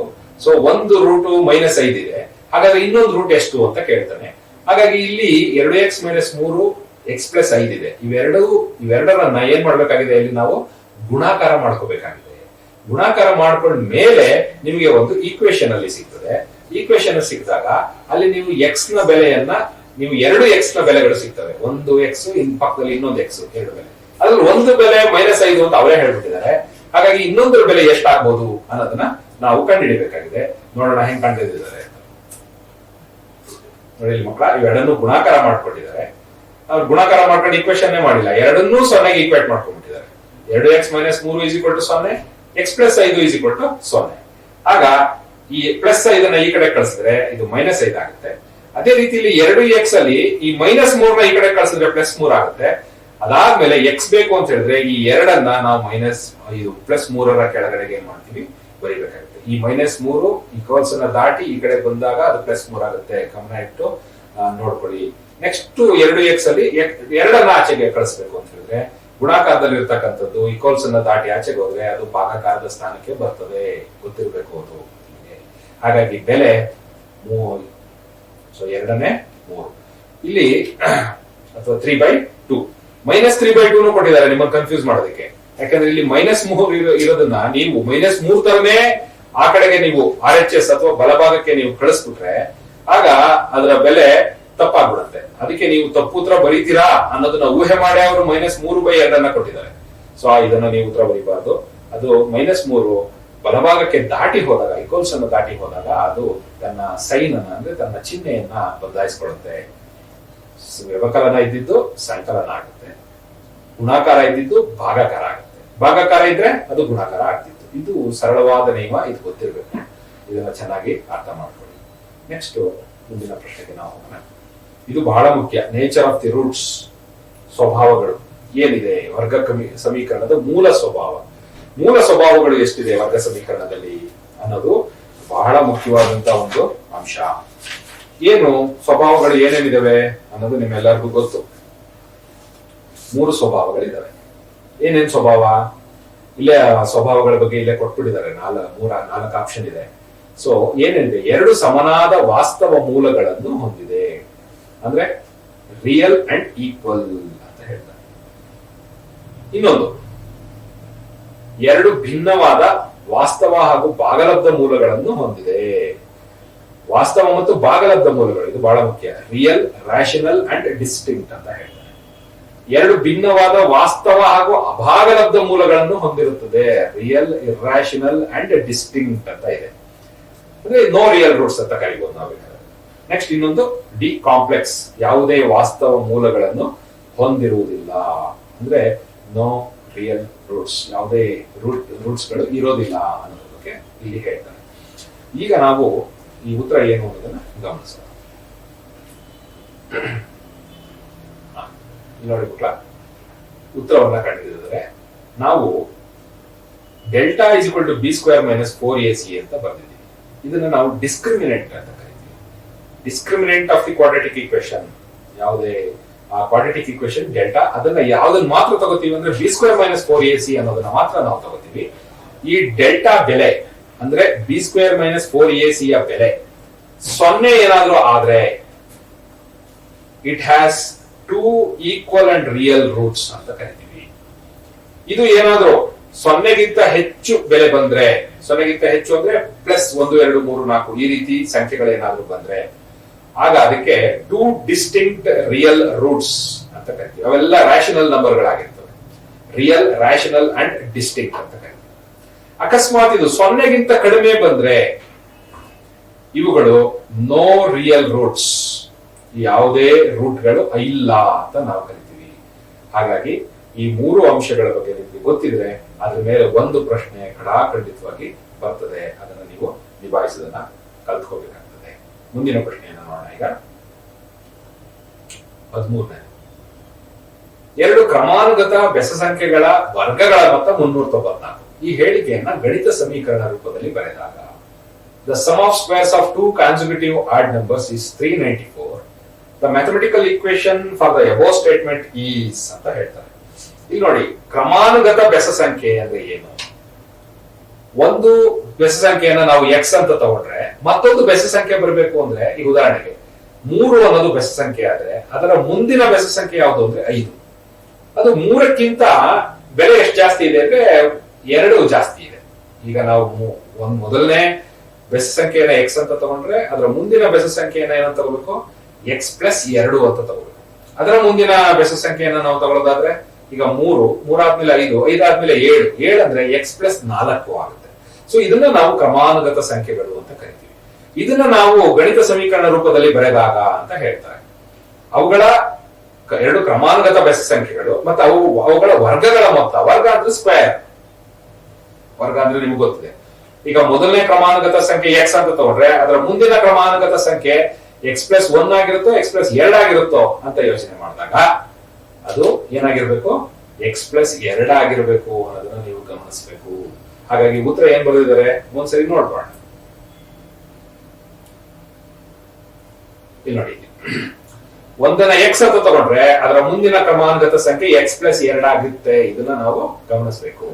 ಸೊ ಅವುಗಳ ಸ್ಕ್ವೇರ್ ಅಂತ ಹೇಳಿದ್ರೆ ಎಕ್ಸ್ ಗೆ ಸ್ಕ್ವೇರ್, ಇನ್ನೊಂದು ಎಕ್ಸ್ ಪ್ಲಸ್ 2ಕ್ಕೂ ಸ್ಕ್ವೇರ್. ಇವೆರಡನ್ನ ನೀವು ಕೂಡಿಸಿದಾಗ, ಎರಡನ್ನು ಕೂಡಿಸಿದಾಗ ಬರುವ ಉತ್ತರ 394 ಆಗಿರ್ತದೆ. ಹಾಗಾದ್ರೆ ಉತ್ತರ ಯಾವ್ದಾಗಿರುತ್ತೆ ನೋಡಿ, ಗಮನ ಇಟ್ಟು ನೋಡಿ, ಉತ್ತರ ಬಿ ಆಗಿರ್ತದೆ ಅಂತಕ್ಕಂಥದ್ದು. ಮುಂದಿನ ಪ್ರಶ್ನೆಯನ್ನು ನೋಡೋಣ.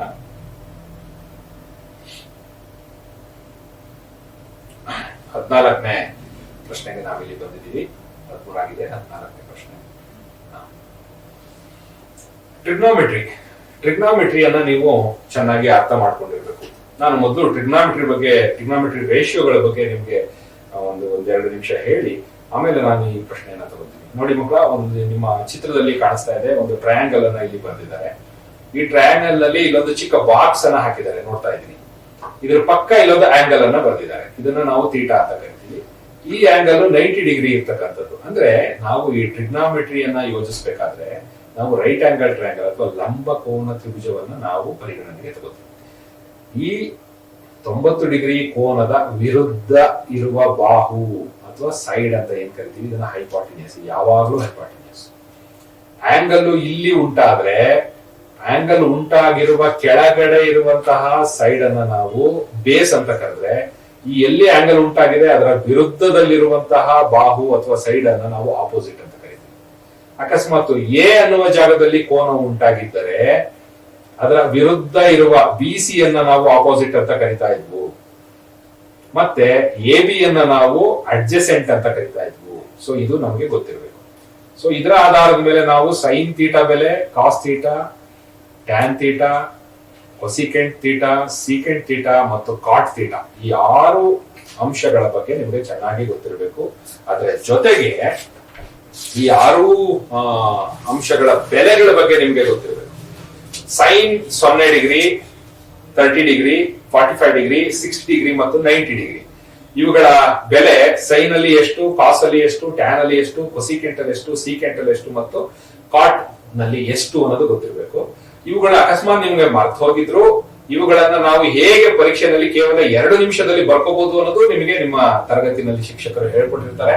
ಸೊ ಅದನ್ನ ನೀವು ಫಾಲೋ ಮಾಡಬೇಕು. ಆ ಬೆಲೆಗಳನ್ನೆಲ್ಲ ನೀವು ಇಟ್ಕೊಂಡಿರ್ಬೇಕು. ಅದರ ಜೊತೆಗೆ ನಮ್ಗೆ ಇನ್ವರ್ಸ್ ಬೆಲೆಗಳು ಗೊತ್ತಿರಬೇಕು. ಸೈನ್ ಅಂದ್ರೆ ಅದು ಕಾಸ್ ನ, ಕೊಸಿಕೆಂಟ್ ನ ಇನ್ವರ್ಸ್ ಅಂತ. ಕಾಸ್ ಅಂತ ಹೇಳಿದ್ರೆ ಅದು ಸೀಕೆಂಟ್ ನ ಇನ್ವರ್ಸ್ ಅಂತ. ಟ್ಯಾನ್ ಅಂತ ಹೇಳಿದ್ರೆ ಅದು ಕಾಟ್ ನ ಇನ್ವರ್ಸ್ ಅಂತ. ಇದು ಗೊತ್ತಿರಬೇಕು ನಮಗೆ. ಅದ್ರ ಜೊತೆಗೆ sine square plus cos square theta is equal to 1 ಅನ್ನೋದು ನಮಗೆ ಗೊತ್ತಿರಬೇಕು. ಮತ್ತೆ 1 plus tan square theta is equal to secant square theta ಅನ್ನೋದು ಗೊತ್ತಿರಬೇಕು. Cot square theta plus 1 is equal to cosecant square theta ಅನ್ನೋದು ನಮಗೆ ಗೊತ್ತಿರಬೇಕು. ಈ ಬೆಲೆಗಳು ನಮಗೆ ಗೊತ್ತಿದ್ರೆ ಸೊ ಇಲ್ಲಿ ಬಹಳ ಸುಲಭವಾಗಿ ನಾವು ಏನ್ ಮಾಡಬಹುದು, ಈ ಲೆಕ್ಕಗಳನ್ನ ಮಾಡಬಹುದು. ನೋಡಿ, ಇಲ್ಲಿ ಒಂದ್ ಸೈಡ್ 6 ಸೆಂಟಿಮೀಟರ್, ಇನ್ನೊಂದು 10 ಸೆಂಟಿಮೀಟರ್, ಇನ್ನೊಂದು 8 ಸೆಂಟಿಮೀಟರ್ ಕೊಟ್ಟಿದ್ದಾರೆ. ಅದರಲ್ಲಿ ಸೈನ್ 90 ಮೈನಸ್ ಥೀಟಾ ಏನು ಅಂತ ಕೇಳಿದ್ದಾರೆ. ಇಲ್ಲಿ ಒಂದು ಅಂಶ ನಿಮಗೆ ಗೊತ್ತಿರಬೇಕು. ಸೈನ್ 90 ಮೈನಸ್ ಥೀಟಾ ಅಂದ್ರೆ ಅದು ಕಾಸ್ ಥೀಟಾಕ್ಕೆ ಸಮ.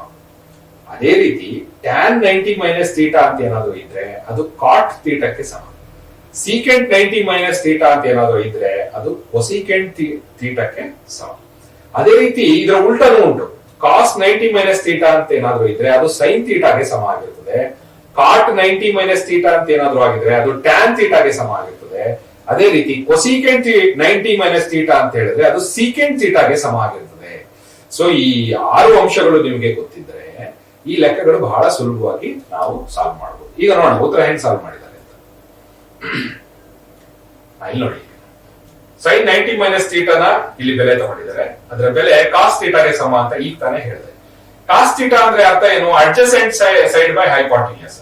ಹಾಗಾದ್ರೆ ಈ ಚಿತ್ರದಲ್ಲಿ ಬಂದ್ರೆ ಅಡ್ಜಸೆಂಟ್ ಅಂದ್ರೆ ಥೀಟಾ ಎಲ್ಲಿದೆ ಅದರ ತಳಭಾಗದ್ದು ಅಂದ್ರೆ BC ಅಂದ್ರೆ 8 ಸೆಂಟಿಮೀಟರ್ ಇದೆಯಲ್ಲ ಅದು.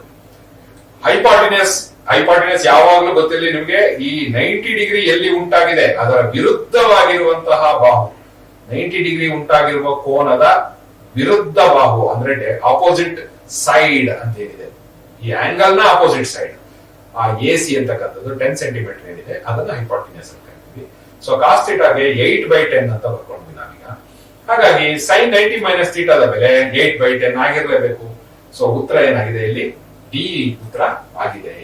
ಸೊ ನಿಮ್ಗೆ ಆ ಟ್ರಿಗ್ನಾಮೆಟ್ರಿ ಪಾಠ ಇದೆ, 5 ಪ್ರಶ್ನೆಗಳು ನಿಮ್ಗೆ ಖಂಡಿತವಾಗಿ ಬರ್ತವೆ. ಅವು ಎಲ್ಲವೂ ಸಹ ಇದ್ರ ಮೇಲೆ ನಿರ್ಧಾರ ಆಗಿರ್ತವೆ. ಈಗ ನೀವೇನು ಬೆಲೆಗಳನ್ನ ನೀವು ಕಂಡುಹಿಡಿತಾ ಇದ್ರಿ, ಆ ಬೆಲೆಗಳ ಆಧಾರದ ಮೇಲೆ ಬರ್ತವೆ. ನಿಮ್ಗೆ ಯಾವುದೇ ದೊಡ್ಡ ಲೆಕ್ಕ ಕೊಟ್ಟು ಅದನ್ನ ಪೇಜ್ ಗಟ್ಲೆ ನೀವು ಸಾಲ್ವ್ ಮಾಡಿ ಅಂತ ಏನು ಕೇಳೋದಿಲ್ಲ. ಇಲ್ಲಿ ಕೇಳೋದು ಮೂಲ ಅಂಶಗಳ ಮೇಲೆ ಪ್ರಶ್ನೆಗಳು. ಆ ಮೂಲ ಅಂಶಗಳ ಪ್ರಶ್ನೆಗಳನ್ನ ನೀವು ಮನೆಯಲ್ಲಿ ಚೆನ್ನಾಗಿ ಅಭ್ಯಾಸವನ್ನ ಮಾಡಿರ್ಬೇಕಾಗ್ತದೆ. ಮುಂದಿನ ಪ್ರಶ್ನೆ 15ನೇ ಪ್ರಶ್ನೆ ಏನಿದೆ ಅಂತ ನೋಡೋಣ. ಈಗ 15ನೇ ಪ್ರಶ್ನೆ ನೋಡಿ. ಇಲ್ಲಿ 2 sin 2 theta is equal to √3 ಆದಾಗ ಥೀಟಾದ ಬೆಲೆ, if 2 sin 2 theta is equal to √3 the value of theta is ಅಂತ ಹೇಳ್ತಾನೆ. ಇದು ಬಹಳ ಸುಲಭ, ಇದು ಕಷ್ಟ ಅಲ್ವೇ ಅಲ್ಲ. ಯಾಕೆ ಅಂತ ಹೇಳಿದ್ರೆ ಹಿಂದ್ಗಡೆ 2 ಇದೆ, ಅದನ್ನ √3 ಯ ಕೆಳಗಡೆಗೆ ನಾವು ಕಳಿಸಬಹುದು. ಆಗ sin 2 theta ಮಾತ್ರ ಉಳಿತದೆ. ನೆಕ್ಸ್ಟ್ √3/2 ಅನ್ನೋದು ಯಾವುದರ ಬೆಲೆ ಅನ್ನೋದನ್ನ ನಾವು ಟ್ರಿಗ್ನಾಮೆಟ್ರಿಕ್ ರೇಷಿಯೋಗಳ ಟೇಬಲ್ ನಲ್ಲಿ ನಾವು ಹುಡುಕ್ಬೇಕು ಅಥವಾ ಜ್ಞಾಪಿಸ್ಕೋಬೇಕು. ಆ √3/2 ಅಂತಕ್ಕಂಥದ್ದು ಯಾವ್ದ್ರ ಬೆಲೆಯಪ್ಪ ಅಂತ ಹೇಳಿದ್ರೆ sin 60 ಯ ಬೆಲೆ. ಹಾಗಾಗಿ 2 theta is equal to sin 60 ಆಗುತ್ತೆ. ಹಾಗಾಗಿ ಉತ್ತರವನ್ನ ಹೇಗೆ ಸಾಲ್ವ್ ಮಾಡಿದ್ದಾರೆ ಅನ್ನೋದನ್ನು ನೋಡೋಣ. ಈಗ ಇಲ್ಲಿ ನೋಡಿ ಉತ್ತರ ಹೇಗೆ ಸಾಲ್ವ್ ಮಾಡಿದ್ದಾರೆ ಅನ್ನೋದನ್ನ ಗಮನ ಇಟ್ಟು ನೋಡಿ. 2 sin 2 theta is equal to √3, sin 2 theta is equal to √3/2, sin 2 theta ನೋಡಿ, ಈ 2 ನ ಇವೆರಡರ ಜೊತೆ ಮಲ್ಟಿಪ್ಲಿಕೇಶನ್ ಇದೆ, ಅದು ಬಿಕಾಸ್ ದಾಟ್ ಈಕ್ವೇಟ್ ಬಂದಾಗ ಅದು ಡಿವಿಷನ್ ಆಗೋಗುತ್ತೆ, ಗೊತ್ತಿರ್ಬೇಕು. sin 2 theta is equal to √3/2 ಅಂದ್ರೆ sin 60 ಅಂತ ಅರ್ಥ. ಈಗ ನೋಡಿ, ಎರಡು ಕಡೆ ಸೈನ್ ಇದೆ, ಇಲ್ಲೂ ಸೈನ್ ಇದೆ, ಇಲ್ಲೂ ಸೈನ್ ಇದೆ. ಎರಡು ಇದ್ಮೇಲೆ ಈ ಅದರ ಮುಂದಿನ ಭಾಗ ಇರ್ತದಲ್ಲ 2 theta ಮತ್ತು 60 ಇವೆರಡು ಸಮ ಆಗ್ಲೇಬೇಕು. ಹಾಗಾಗಿ 2 theta is equal to 60 ಆಯ್ತು. theta is equal to 2 ನ 60 ಅನ್ನ 2 ಇಂದ ನಾವು ಡಿವೈಡ್ ಮಾಡ್ತೀವಿ. theta is equal to 30 degree ಬರುತ್ತೆ. ಉತ್ತರ ನಿಮ್ಗೆ ನೋಡಿ. ಅಕಸ್ಮಾತ್ ಕೆಲವರು ಏನ್ ಮಾಡ್ತಾರೆ, 2 theta is equal to 60 ಬರ್ತಿದ್ದಂಗೆ ಏನಾದ್ರೂ ಉತ್ತರ ನಿಲ್ಸಿದ್ರೆ ಅವರು ಮಾಡುವ ತಪ್ಪು ಉತ್ತರನೂ ಇಲ್ಲಿ ಕೊಟ್ಟಿರ್ತಾನೆ 60 ಡಿಗ್ರಿ ಅಂತ. ಹಾಗಾಗಿ ಆತರ ಬೀಳ್ಬೇಡಿ ಮಕ್ಕಳ, ಇದನ್ನ ನಿಧಾನವಾಗಿ ಯೋಚನೆ ಮಾಡಿ. ನಮಗೆ ಬೇಕಾಗಿರೋದು 2 theta ಬೆಲೆ ಅಲ್ಲ, ಥೀಟಾ ಬೆಲೆ. ಹಾಗಾಗಿ ಆ 2 ಅನ್ನ ಕೆಳಗಡೆ ಕಳಿಸಿ 60 ಅನ್ನ ಡಿವೈಡ್ ಮಾಡಿಸಿ, ಆಗ ನಿಮ್ಗೆ 30 ವ್ಯಾಲ್ಯೂ ಬರ್ತದೆ. ನೆಕ್ಸ್ಟ್ ನಾವು 16ನೇ ಪ್ರಶ್ನೆಗೆ ಹೋಗೋಣ. ಈಗ ನೋಡಿ, ಇಲ್ಲಿ 10 ರಿಂದ 15ರವರೆಗೆ ನಮಗೆ ಸಂಪೂರ್ಣ ಟ್ರಿಗ್ನಾಮೆಟ್ರಿಯ ಲೆಕ್ಕಗಳು ಬಂದವು. ಈ ಟ್ರಿಗ್ನಾಮೆಟ್ರಿ ಲೆಕ್ಕಗಳು ಬಹಳ ಮುಖ್ಯ, ಇನ್ನು ಮುಂದೆನೂ ಬರ್ತಬೇಕು. ಈ ಟ್ರಿಗ್ನಾಮೆಟ್ರಿ ನೀವು ಕಂಡಿಡಿದ್ರೆ ನಿಮ್ಗೆ 3 ರಿಂದ 4 ಪ್ರಶ್ನೆಗಳು ಖಂಡಿತ ಬರ್ತದೆ. ಈಗ ನಾವು ಬರ್ತಾ ಇರೋದು ಸರ್ಕಲ್ಸ್ ಮತ್ತೆ ಟ್ಯಾಂಜೆಂಟ್ ಗಳ ಪಾಠಕ್ಕೆ. ಈ ಪಾಠದಲ್ಲಿ ಏನೇನ್ ಬರ್ತದೆ ಅಂತ ನೋಡೋಣ. ಸ್ಪರ್ಶಕ ಅಥವಾ ಟ್ಯಾಂಜೆಂಟ್, ಇದರ ನಿಯಮಗಳು ನಿಮಗೆ ಗೊತ್ತಿರಬೇಕು ಏನೇನು ಅಂತ. ನಾವು ವೃತ್ತದ ಹೊರಭಾಗದಿಂದ ಅಂದ್ರೆ A point from outside A circle, how many tangents we can draw ಅಂತ ಹೇಳಿದ್ರೆ, ಎಷ್ಟು ಟ್ಯಾಂಜೆಂಟ್ ಗಳನ್ನ ನಾವು ಸ್ಪರ್ಶಕಗಳನ್ನ ಎಳೆಯೋದಿಕ್ಕೆ ಸಾಧ್ಯ ಅಂತ ಹೇಳಿದ್ರೆ ಅದು 2 ಸ್ಪರ್ಶಕಗಳು ಅನ್ನೋದು ನಮಗೆ ಗೊತ್ತಿರಬೇಕು.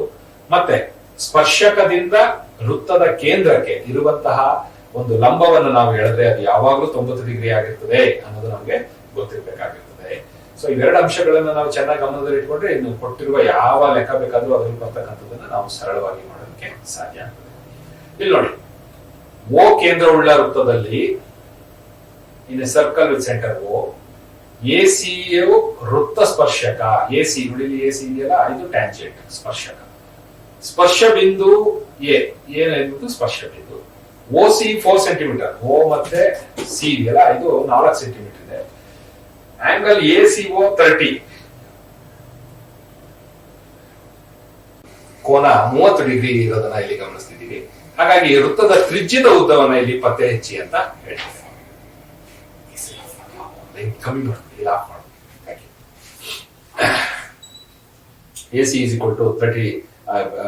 ಈಗ ಎಸಿ ಉದ್ದ ಓಸಿ ಉದ್ದ ಕೊಟ್ಟಿದ್ದಾರೆ. ಎಸಿ ಉದ್ದ ಗೊತ್ತಾದ್ರೆ ಇದೊಂದು ಲಂಬಕೋನ ತ್ರಿಭುಜ, ಅದರ ಸೂತ್ರವನ್ನ ಹಾಕೊಂಡು ನಾವು ಬಹಳ ಸುಲಭವಾಗಿ ನಾವು ಪತ್ತೆ ಹಚ್ಚಬಹುದು. ನೋಡೋಣ ಈ ಉತ್ತರವನ್ನ ಹೇಗೆ ನಾವು ಪತ್ತೆ ಹಚ್ಚಿದೀವಿ ಅನ್ನೋದನ್ನ ಗಮನಿಸೋಣ. ಈಗ ನೋಡಿ, ಇಲ್ಲಿ ನಾವು ಟ್ರಿಗ್ನಾಮೆಟ್ರಿಯ ಬಳಕೆಯನ್ನ ಮಾಡಿದೀವಿ. ಇದು ಕೋನ ಇಲ್ಲಿ ಬರ್ತಿದ್ದಾಗೆ ಇದು 30 ಡಿಗ್ರಿ ಇದೆ. 30 ಡಿಗ್ರಿ ಇರೋದನ್ನ ನಮಗೆ ಇದ್ರ ಬೆಲೆ ಗೊತ್ತಿದೆ, ಹೈಪಾಟಿನಿಯಸ್ ಬೆಲೆ ಗೊತ್ತಿದೆ. ಹಾಗಾಗಿ ಏನ್ ಮಾಡ್ತಾರೆ, ಬಹಳ ಸರಳವಾಗಿ ಸೈನ್ 30 ಬೆಲೆಯನ್ನ ತಗೋತಾರೆ. ಸೈನ್ 30 ಅಂತ ಹೇಳಿದ್ರೆ ಆಪೋಸಿಟ್ ಬೈ ಅಡ್ಜಸೆಂಟ್ ಆಗುತ್ತೆ, O A by O C. So sine 30 ಬೆಲೆ ಗೊತ್ತು ಎಲ್ಲರಿಗೂ. ನಮಗೆ ಸೈನ್ 30 ಬೆಲೆ ಎಷ್ಟಾಗುತ್ತೆ ಅಂದ್ರೆ 1/2 ಆಗುತ್ತೆ. ಓ ಎ ನಾವು ಕಂಡುಹಿಡಿಬೇಕಾಗಿರೋದು, ಇದ್ರ ಬೆಲೆ ಕಂಡುಹಿಡಿಬೇಕು, ಓ ಎ ಬೆಲೆ. ಸೊ ಓ ಎ ಇಲ್ಲಿ ಹಾಕೊಂಡಿದೀವಿ, ಡಿವೈಡೆಡ್ ಬೈ 4 ಸೆಂಟಿಮೀಟರ್, ಹೈಪಾಟಿನಿಯಸ್ ಬೆಲೆ ಗೊತ್ತು ನಮಗೆ 4. ಈಗ ಇಲ್ಲಿ ಓರೆ ಗುಣಾಕಾರ ಮಾಡ್ಕೋತೀವಿ, 4 × 1 2 × ಓ ಎ. ಓ ಎ ಬೆಲೆ ಬೇಕು ಅಂದ್ರೆ 4 ಡಿವೈಡೆಡ್ ಬೈ 2 ಆಗುತ್ತೆ. ಓ ಎ ಬೆಲೆ 2 ಸೆಂಟಿಮೀಟರ್. ನೋಡಿ, ಇಲ್ಲಿ ಸಹ ಟ್ರಿಗ್ನಾಮೆಟ್ರಿಯನ್ನ ಮತ್ತೆ ಟ್ಯಾಂಜಿಯಂಟ್ ಪಾಠವನ್ನ ಎರಡನ್ನೂ ಸೇರಿಸಿ ಕೊಟ್ಟಿರ್ತಕ್ಕಂಥ ಒಂದು ಪ್ರಶ್ನೆ ಇದು. ಆದ್ರೂ ಇದು ಸರಳವಾದ ಪ್ರಶ್ನೆ, ನೀವು ಮಾಡಬಹುದು ಅಂತಕ್ಕಂಥದ್ದು. ಮುಂದಿನ ಪ್ರಶ್ನೆಯನ್ನ ನೋಡೋಣ.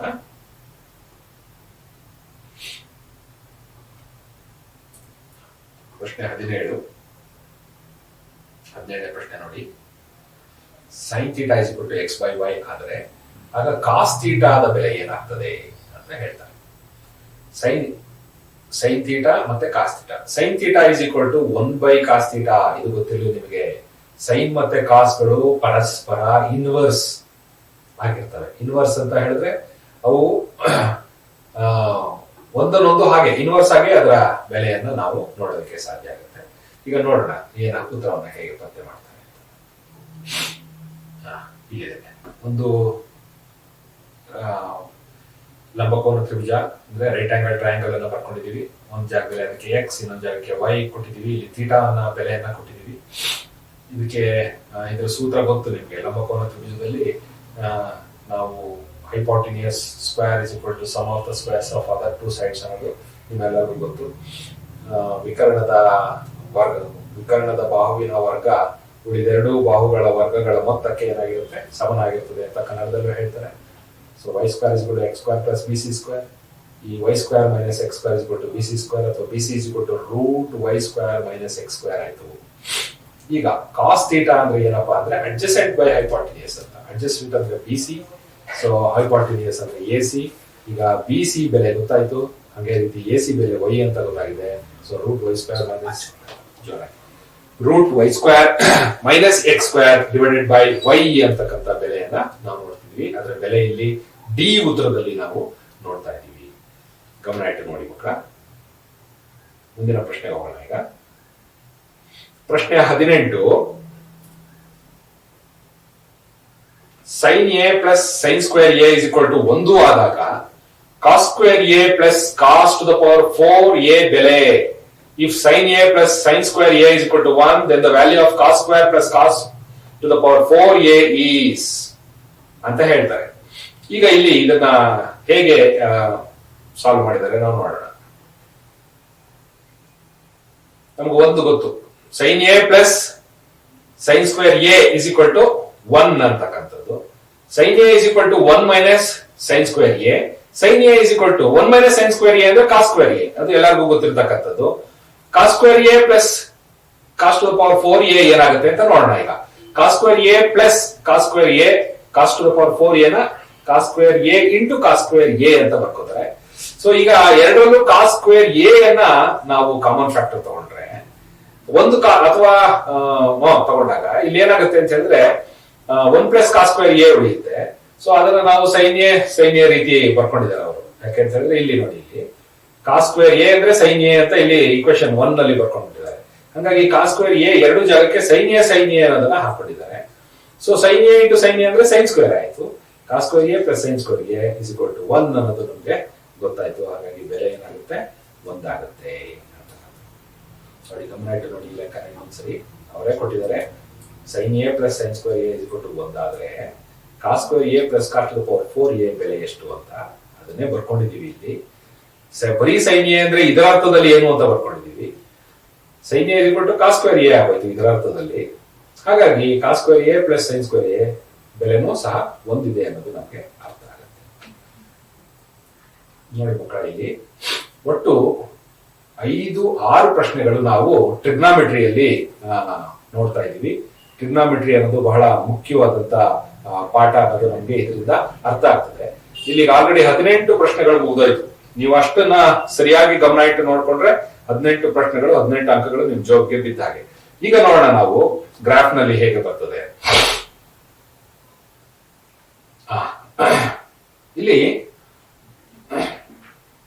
ಮಧ್ಯಬಿಂದು ಅಥವಾ ಮೂಲ ಬಿಂದು ಇದ್ರೆ ಅಲ್ಲಿಂದ ಎ ಮತ್ತೆ ಬಿ ಅನ್ನ ನಾವು ಸೇರಿಸಬೇಕು. ಅದನ್ನ ಸೇರಿಸುವಾಗ ನೋಡಿ, ಸೇರಿಸೋದು ಅಂದ್ರೆ ಅರ್ಥ ಅಲ್ಲೂ ಒಂದು ತ್ರಿಭುಜ ನಾವು ಗ್ರಾಫ್ ನಲ್ಲಿ ಹಾಕುವ 2 ಬಿಂದುಗಳನ್ನ ಪತ್ತೆ ಹಚ್ಚಬೇಕಾಗ್ತದೆ. ಅವುಗಳ ಬೆಲೆ ಈ ರೀತಿ ಇದ್ರೆ ಎ ಮತ್ತೆ ಬಿ ಬೆಲೆಗಳು ಏನಾಗ್ತವೆ ಅನ್ನೋದನ್ನ ಇವರು ಕೇಳಿದ್ದಾರೆ. If origin is the midpoint of the line joining the point A 4 ಮತ್ತೆ -6 and B AB, then the values of A and B are equal to. A ಮತ್ತೆ B ಬೆಲೆ ಏನಾಗಬಹುದು ಅನ್ನೋದನ್ನು ನೋಡ್ತಾರೆ. ನೋಡೋಣ ಈಗ ಏನ್ ಮಾಡಿದ್ದಾರೆ ಅಂತ. x1 y1 ಏನಾಯ್ತು, 4 ಮತ್ತೆ -6 ಆಯ್ತು. ಅದೇ ರೀತಿ x2 y2 ಏನಾಯ್ತು ಅನ್ನೋದನ್ನ ಈಗ ನಾವು ಪತ್ತೆ ಹಚ್ಚಬೇಕು. ಸೊ ಮಿಡ್ ಪಾಯಿಂಟ್ ಅಂತ ಹೇಳಿದ್ರೆ ಅವೆರಡರ ಮಧ್ಯೆ ಇರೋದು ಅದು ಎಕ್ಸ್ ಮತ್ತೆ ವೈ ಬೆಲೆ 0 ಆಗಿರ್ಲೇಬೇಕು. ಸೊ ಮಿಡ್ ಪಾಯಿಂಟ್ ಫಾರ್ಮುಲಾ ನೀವು ಹಾಕ್ತೀರಿ. ಮಿಡ್ ಪಾಯಿಂಟ್ ಫಾರ್ಮುಲಾ ಹಾಕಿದಾಗ ಅದರ ಬೆಲೆ ಏನಾಗುತ್ತಪ್ಪ ಅಂದ್ರೆ 4+a/2 -6 + b/2 ಆಯ್ತು. ಸೊ ಇದು ಎರಡು 0ಗೆ ಸಮ ಆಗಿರೋದ್ರಿಂದ ಎ ಬೆಲೆ -4, ಬಿ ಬೆಲೆ 6. ನೋಡಿ, ಎ ಬೆಲೆ -4, ಬಿ ಬೆಲೆ 6. ಇದನ್ನ ನಮಗೆ ಸ್ವಲ್ಪ ಕನ್ಫ್ಯೂಸ್ ಮಾಡಿಸೋದಕ್ಕೆ ಎ ಬೆಲೆ -4, ಬಿ ಬೆಲೆನೂ -6 ಅನ್ನೋದನ್ನ ಇಲ್ಲಿ ಕೊಡ್ತಾರೆ.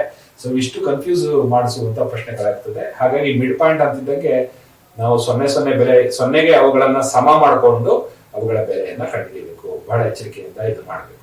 ಇದರಲ್ಲೂ ಸಹ ನಿಮ್ಗೆ 3 ಪ್ರಶ್ನೆಗಳು, 2ರಿಂದ 3 ಪ್ರಶ್ನೆಗಳು ಖಂಡಿತವಾಗ್ಲೂ ಬರ್ತವೆ ಅಂತ. ನೆಕ್ಸ್ಟ್ ಡಿಸ್ಟೆನ್ಸ್ ಫಾರ್ಮುಲಾ ಇದೆ ನೋಡಿ, ಅದೇ ಪಾಠದಲ್ಲಿರುವಂತಹ ಡಿಸ್ಟೆನ್ಸ್ ಫಾರ್ಮುಲಾ. ಸೊ ಅದ್ರ ಮೇಲೆ ಮುಂದಿನ ಪ್ರಶ್ನೆ ಇದೆ ನೋಡಿ, ಏನಂತಿದೆ ನೋಡಿ. ಬಿಂದುಗಳ ನಡುವಿನ ದೂರವನ್ನ ಕಂಡುಹಿಡಿಯುವ ಸೂತ್ರ ಯಾವುದು, ಡೈರೆಕ್ಟ್ ಸೂತ್ರ ಯಾವುದು ಅಂತ ಕೇಳಿದ್ದಾರೆ ಅಷ್ಟೇ, ಬೇರೆ ಇನ್ನೇನು ಕೇಳಿಲ್ಲ. ಇದರಲ್ಲಿ ನಿಮಗೆ ಸೂತ್ರ ಜ್ಞಾಪಕ ಇದ್ರೆ ನಿಮಗೆ ಇಲ್ಲಿ 1 ಅಂಕ ಅನಾಯಾಸವಾಗಿ ಬಂದ್ಬಿಡ್ತದೆ. ಅಥವಾ ಸೂತ್ರದ ಮೇಲೆ ಬೇಕಾದ್ರೆ ಅವರು ಎಕ್ಸ್ ಮತ್ತೆ ವೈ ಗಳ ಬೆಲೆ ಕೊಟ್ಟು, x1 y1 ಮತ್ತೆ x2 y2 ಬೆಲೆ ಕೊಟ್ಟು ನಿಮ್ಗೆ ಡಿಸ್ಟೆನ್ಸ್ ಫಾರ್ಮುಲಾ ಅಂದ್ರೆ ದೂರವನ್ನ ಕಂಡುಹಿಡಿಯೋದಕ್ಕೂ ಅವರು ಕೇಳಬಹುದು ನಿಮ್ಮನ್ನ. ಸೊ ಬರೀ ಫಾರ್ಮುಲಾನೇ ಮಾತ್ರ ಕೇಳಿದ್ದಾರೆ ಇಲ್ಲಿ. ನಿಮ್ಗೆ ನಾಳೆ ಪರೀಕ್ಷೆನಲ್ಲಿ ಏನ್ ಮಾಡ್ಬೋದು, ಡಿಸ್ಟೆನ್ಸ್ ಅನ್ನೇ ಕಂಡುಹಿಡಿಯೋದಕ್ಕೆ ಕೇಳ್ಬೋದು. ಸೊ ಹಾಗಾಗಿ ಡಿಸ್ಟೆನ್ಸ್ ಫಾರ್ಮುಲಾ ನಿಮ್ಗೆ ಗೊತ್ತಿರಬೇಕು. ಡಿಸ್ಟೆನ್ಸ್ ಫಾರ್ಮುಲಾ ಏನಿದೆ ಅನ್ನೋದನ್ನ ನೋಡಿ. ಇಲ್ಲ ನಿಮ್ಗೆಲ್ಲ ಗೊತ್ತಿದೆ. √x2 - x1² + y2 - y1² ಅನ್ನೋದು ಡಿಸ್ಟೆನ್ಸ್ ಫಾರ್ಮುಲಾ ಆಗಿರ್ತದೆ. ನಿಮ್ಗೆ ಫಾರ್ಮುಲಾ ಗೊತ್ತಿದ್ರೆ ಸಾಲದು, ಇದ್ರ ಜೊತೆಗೆ ಡಿಸ್ಟೆನ್ಸ್ ಅನ್ನ ಕಂಡುಹಿಡಿಯುವುದು ನಿಮಗೆ ಗೊತ್ತಾಗಬೇಕು. ನಾಳೆ ಪರೀಕ್ಷೆಯಲ್ಲಿ ಇದನ್ನ ಕಂಡುಹಿಡಿಯೋದನ್ನ ಕೇಳ್ಬೋದು, ಡಿಸ್ಟೆನ್ಸ್ ನ ಕೇಳಬೇಕು ಅಂತ ಏನಿಲ್ಲ. ಮುಂದಿನ ಪ್ರಶ್ನೆಯನ್ನ ನೋಡೋಣ. ಮತ್ತೆ ನಾವು ಪಾಯಿಂಟ್ಸ್ ಬಂದ್ವಿ. ಅವು ಕೊಲಿನಿಯರ್ ಅಥವಾ ಇಂಟರ್ಸೆಕ್ಟಿಂಗ್ ಅನ್ನೋದ್ರ ಮತ್ತೊಮ್ಮೆ ಇನ್ನೊಂದ್ಸರಿ ಬಂತು ನೋಡಿ ಇಲ್ಲಿ. ಈಗ 1, 2, 0, 0, 0 ಮತ್ತು ಸಿ, ಎ ಮತ್ತು ಬಿ ಬಿಂದುಗಳು ಸರಳ ರೇಖಾ ಒಂದೇ ಲೈನ್ ಅಲ್ಲಿ ಇದ್ದಾರೆ ಅಂತ ಹೇಳ್ತಾನೆ. ಈ 0, 0 ಅಂತ ಅಂತಿದ್ದಂಗೆ ಎ ಮತ್ತು ಸಿ ಗಳ ನಡುವೆ ಇದು ಮಿಡ್ ಪಾಯಿಂಟ್ ಅನ್ನೋದು ನಮ್ಗೆ ಇಲ್ಲಿ ಅರ್ಥ ಆಗ್ಬಿಡುತ್ತೆ ಒಂದೇ ಸರಿ. ಸೊ ಹಾಗಾದಾಗ ಉತ್ತರ ಏನಾಗ್ಬೇಕು ನೋಡೋಣ. ಈಗ ನೋಡಿ, ಕೊಲಿನಿಯರ್ ಒಂದೇ ಇದಾವೆ, 3 ಪಾಯಿಂಟ್ಗಳಿಂದ ಇದೆ. ಸೊ ಹಂಗಾಗಿ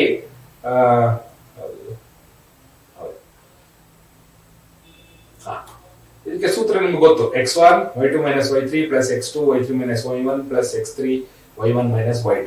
ಸೊ ಏರಿಯಾ ಆಫ್ ಟ್ರಯಾಂಗಲ್ ನ ಹಾಕುತ್ತೀರಿ, ವ್ಯಾಲ್ಯೂನ ಹಾಕುತ್ತೀರಿ. ಹಾಕೊಂಡಾಗ ನಮಗೆ ಬಿ ಬೆಲೆ 2a ಬರ್ತಾ ಇದೆ. ಹಾಗಾಗಿ ಉತ್ತರ ಬಿ ಆಗಿರ್ತದೆ. ಗಮನ ಇಟ್ಟು ನೋಡಿ, ಇನ್ನೊಮ್ಮೆ ನೋಡಿ, ಗಮನ ಇಟ್ಟು. ಏರಿಯಾ ಆಫ್ ಟ್ರಯಾಂಗಲ್ ಪಾಠದಲ್ಲಿ ಈ ಪ್ರಶ್ನೆಯನ್ನ ಕೇಳಿದ್ದಾರೆ.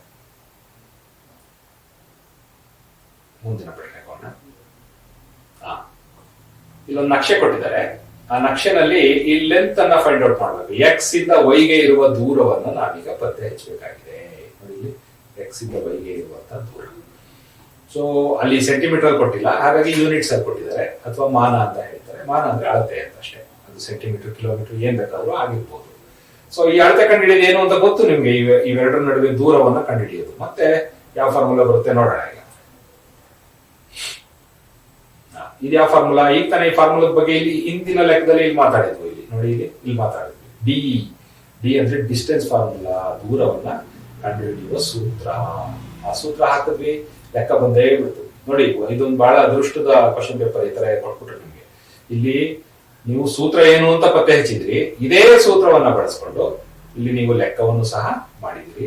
ಸೊ ಆ ಲೆಕ್ಕ ಮಾಡೋದಕ್ಕೆ ಈ ಅಂದ್ರೆ ಇದರ ಅರ್ಥ ಇಷ್ಟೇ, ಈ ಸೂತ್ರ ಬಹಳ ಇಂಪಾರ್ಟೆಂಟ್ ಅನ್ನೋದು ನೀವು ಅರ್ಥ ಮಾಡ್ಕೋಬೇಕು.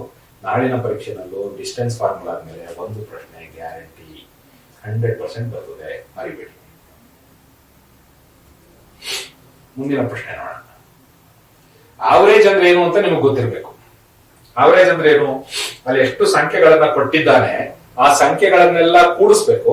ಎಷ್ಟು ಸಂಖ್ಯೆ ಇದೆ ಅಷ್ಟರಿಂದ ಭಾಗಿಸ್ಬೇಕು.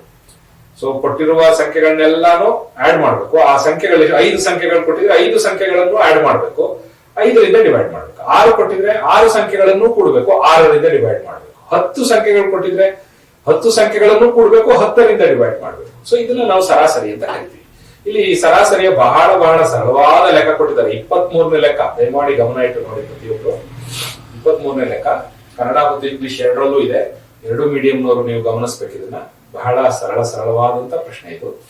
ಉತ್ತರ ಹೇಗಿದೆ ನೋಡೋಣ ಈಗ. ಇಷ್ಟೇ, ಬಹಳ ಸುಲಭ. ಮೀನ್ ಅಂದ್ರೆ ಸರಾಸರಿ. 65 + 50 + 55 + ಎಕ್ಸ್ ಒಟ್ಟು ಎಷ್ಟು ಸಂಖ್ಯೆ ಆಯ್ತು? 4 ಸಂಖ್ಯೆ ಆಯ್ತು. ಅದ್ರ ಸರಾಸರಿ ನಾವು ಕೊಟ್ಬಿಟ್ಟಿದ್ದಾರೆ ಎಷ್ಟು? 60 ಅಂತ ಹೇಳಿ. ಸೊ 60ಕ್ಕೆ ಸಮ ಮಾಡ್ತೀವಿ. ಇವೆಲ್ಲವನ್ನ ಕೂಡಿಸಿದಾಗ ಈ 60 × 4 ಇದು ಈ ಕಡೆ ಹೋದಾಗ 64 ಆಗುತ್ತೆ. ಇವುಗಳನ್ನಿಷ್ಟನ್ನು ಕೂಡಿದಾಗ 170 ಆಗುತ್ತೆ. ಸೊ ಎಕ್ಸ್ ಬೆಲೆ ಏನಾಯ್ತಪ್ಪ ಅಂದ್ರೆ 170ನ್ನ ಈ 60 × 4 240 ಕಡೆಗೆ ಕಳಿಸಿದಾಗ ಅದು ಕಳೆಯಲ್ಪಡ್ತದೆ, ಸಬ್ಟ್ರಾಕ್ಟ್ ಆಗುತ್ತೆ. X = value 70. ಇದು ಬಹಳ ಬೇಸಿಕ್ ಆದಂತಹ ಪ್ರಶ್ನೆ ಮತ್ತು ಬೇಸಿಕ್ ಆಗಿ ನೀವು ಸರಳವಾಗಿ ಉತ್ತರವನ್ನ ಕಂಡುಹಿಡಿಯಬಹುದು.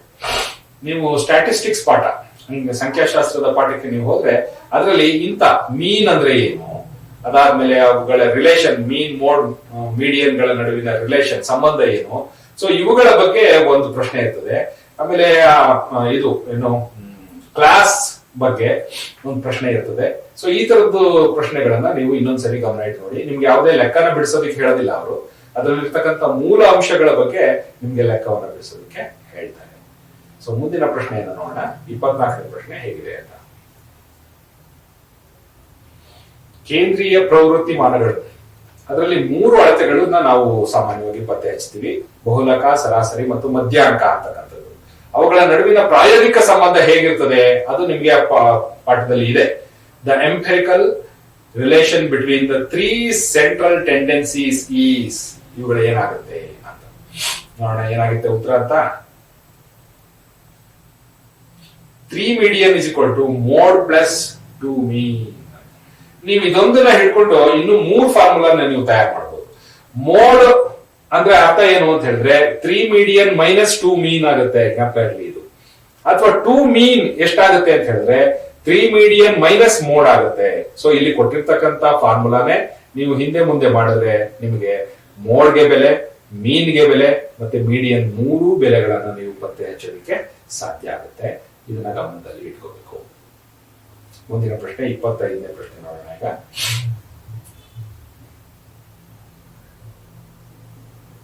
ಇಲ್ಲೊಂದು ಆವೃತ್ತಿ ವಿತರಣಾ ಪಟ್ಟಿಯನ್ನ ಕೊಟ್ಟಿದ್ದಾನೆ, ಫ್ರೀಕ್ವೆನ್ಸಿ ಡಿಸ್ಟ್ರಿಬ್ಯೂಷನ್ ಟೇಬಲ್ ಅನ್ನ ಕೊಟ್ಟಿದ್ದಾನೆ. ಇದರಲ್ಲಿ ಮೀಡಿಯನ್ ಕ್ಲಾಸ್ ಯಾವುದು ಅಂತಕ್ಕಂಥದ್ದು. ಮೀಡಿಯನ್ ಕ್ಲಾಸ್ ಯಾವುದು, ಅದನ್ನ ಹೇಗೆ ಪತ್ತೆ ಹಚ್ಚೋದು ನೋಡೋಣ ಈಗ ಉತ್ತರದಲ್ಲಿ ಹೇಗಿದೆ ಅಂತ. ಇಲ್ಲಿ ನೋಡಿ, ಕ್ಲಾಸ್ ಇಂಟರ್ವಲ್ ಮತ್ತೆ ಫ್ರೀಕ್ವೆನ್ಸಿ ಕೊಟ್ಟಿದ್ದಾರೆ. ಸೊ ಕೊಟ್ಟಾಗ ಅದರಲ್ಲಿ ನಾವು n/2 n ಅನ್ನ ತಗೋತಾ ಇದೀವಿ. n/2 is equal to n ಅಂದ್ರೆ ಟೋಟಲ್, ಇದನ್ನ ಆಡ್ ಮಾಡ್ತಾ ಇದೀವಿ. ಇದು 5, 8 + 5 is 30, 12 + 13 is 25, 25 + 15 is 40, 40 + 20 is 60. ಅಂದ್ರೆ n ಅಂದ್ರೆ ಇಲ್ಲಿ 60 ಆಯ್ತು. ಸೊ ಈ 60 / 2 ಅಂದ್ರೆ 30 ಆಗುತ್ತೆ. ಸೊ ಈ 30 ಅನ್ನೋದು ಎಲ್ಲಿಗೆ ಬರುತ್ತೆ ಇಷ್ಟರಲ್ಲಿ ಅಂತ ಹೇಳಿದ್ರೆ 20, 30 ಒಳಗೆ ಬರಕ್ ಸಾಧ್ಯ ಇಲ್ಲ. 30 ಅನ್ನೋದು ಯಾವಾಗ್ಲೂ ಏನಾಗಬೇಕು, 30 ಮತ್ತೆ 40 ಒಳಗೆ ಬರಬೇಕು. ಇಲ್ಲಿಗೆ ನಿಲ್ಲಿಸ್ತಾರೆ ಬೇಕು ಅಂತ. ಅಕಸ್ಮಾತ್ ಇದೇನಾದ್ರೂ 29 ಆಗಿದ್ರೆ ಮಾತ್ರ ಇದ್ರೊಳಗೆ ಬರೋದಕ್ಕೆ ಸಾಧ್ಯ, 20 ಇಂದ 30 ಒಳಗೆ. ಸೊ 30 ಆಗಿದ್ರೆ ಅದು ಇಲ್ಲಿಗೆ ಬರೋಕ್ ಸಾಧ್ಯ ಇಲ್ಲ, ಅದು 30 ಇಂದ 40ಗೆ ಅದು ಹೋಗ್ಬೇಕಾಗ್ತದೆ. ಇದನ್ನ ನಾವು ಗಮನ ಇಟ್ಕೊಂಡು ಈ ಕನ್ಫ್ಯೂಸ್ ಮಾಡೋದಕ್ಕೋಸ್ಕರ 20 to 30, 30 to 40 ಕೊಟ್ಟಿರ್ತಾರೆ. ಸೊ ಹಾಗಾಗಿ ನಾವು ಈ ವ್ಯಾಲ್ಯೂ ಬಂದಾಗ ಇದರ ಮುಂದಿನ ಒಂದು ಕ್ಲಾಸ್ ಇಂಟರ್ವಲ್ ಒಳಗಡೆ ಬರುತ್ತೆ ಅನ್ನೋದನ್ನ ನಾವು ನಿಖರವಾಗಿ ಹೇಳಬೇಕಾಗುತ್ತೆ. ಇದೊಂದು ಸೂಕ್ಷ್ಮ, ಇದು ಗೊತ್ತಿರಲಿ ಮಕ್ಕಳಿಗೆ ಎಲ್ಲರಿಗೂ. ಮುಂದಿನ ಪ್ರಶ್ನೆಯನ್ನು ನೋಡೋಣ.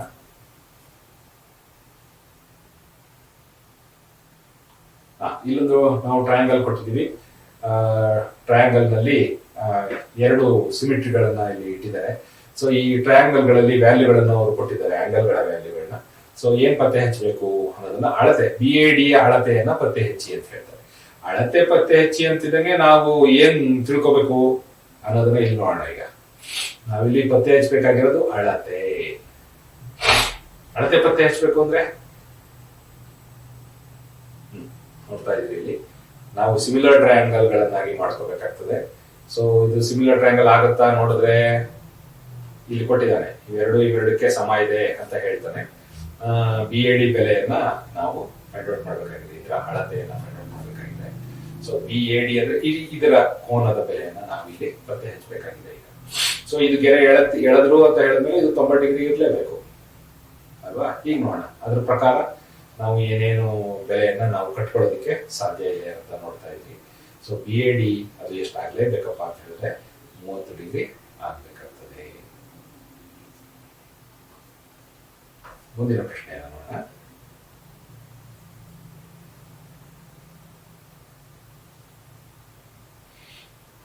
ಇಲ್ಲಿ 2 ಸಿಮಿಲರ್ ಟ್ರಯಾಂಗಲ್ ಗಳು ಕೊಟ್ಟಿದ್ದಾರೆ ನೋಡಿ.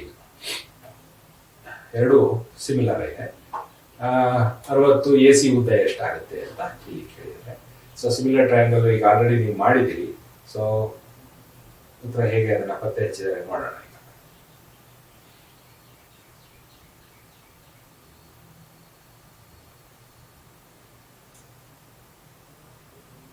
ಕರಸ್ಪಾಂಡಿಂಗ್ ಸೈಡ್ಸ್ ಅವುಗಳನ್ನು ನಾವು ಸಮ ಅಂತ ತಗೋತೀವಿ, ಅವುಗಳ ರೇಷಿಯೋಗಳನ್ನು ಸಮ ಅಂತ ತಗೋತೀವಿ. ಅದಾದ್ಮೇಲೆ AC ಬೆಲೆಯನ್ನ ನಾವು ಸರಳವಾಗಿ ಪತ್ತೆ ಹಚ್ತೀವಿ.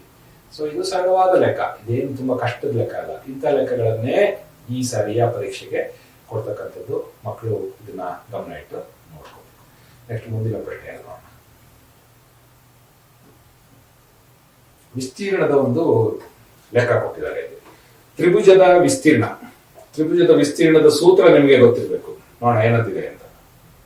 ಲೆಕ್ಕ ನೋಡಿ ಮೊದಲು 28ನೇ ಲೆಕ್ಕ.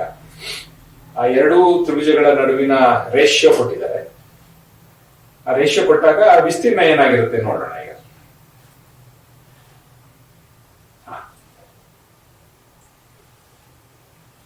ತ್ರಿಭುಜದ ವಿಸ್ತೀರ್ಣ ಸೂತ್ರ ಏನಪ್ಪಾ ಅಂದ್ರೆ ಕರಸ್ಪಾಂಡಿಂಗ್ ಸೈಡ್ ಏನಿದಾವೆ ಅವುಗಳ ವರ್ಗದ ಅನುಪಾತ, ಅಂದ್ರೆ ಸ್ಕ್ವೇರ್ಸ್ ಆಫ್ ದಿ ರೇಷಿಯೋಸ್ ಅಂತ ಹೇಳ್ತಾನೆ. ಸೊ ಬರ್ಕೊಂಡಿದ್ದೇವೆ. ಸೊ ಅದರ ರೇಷಿಯೋ 25:9 ಆಗ್ತದೆ, ಗೊತ್ತಿರಲಿ. ಮುಂದಿನ ಪ್ರಶ್ನೆ ನೋಡೋಣ. 29ನೇ ಪ್ರಶ್ನೆ.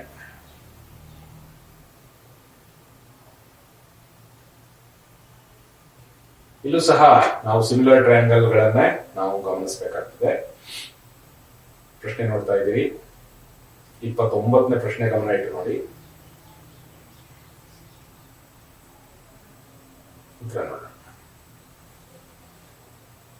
ಇಲ್ಲಿ 2 ಟ್ರಯಾಂಗಲ್ ABC ಮತ್ತು ADB ಎರಡನ್ನೂ ನಾವು ಸಿಮಿಲರ್ ಅಂತ ತೀರ್ಮಾನ ಮಾಡಿಕೊಂಡ ಮೇಲೆ ಸುಲಭವಾಗಿ ಯಾವುದಕ್ಕೆ ಯಾವ ಬಾಹುಗಳ ರೇಷಿಯೋ ಯಾವ ಬಾಹುಗಳ ರೇಷಿಯೋಗೆ ಸಮ ಆಗುತ್ತೆ ಅನ್ನೋದನ್ನ ಗುರುತಿಸ್ಕೋಬೇಕು.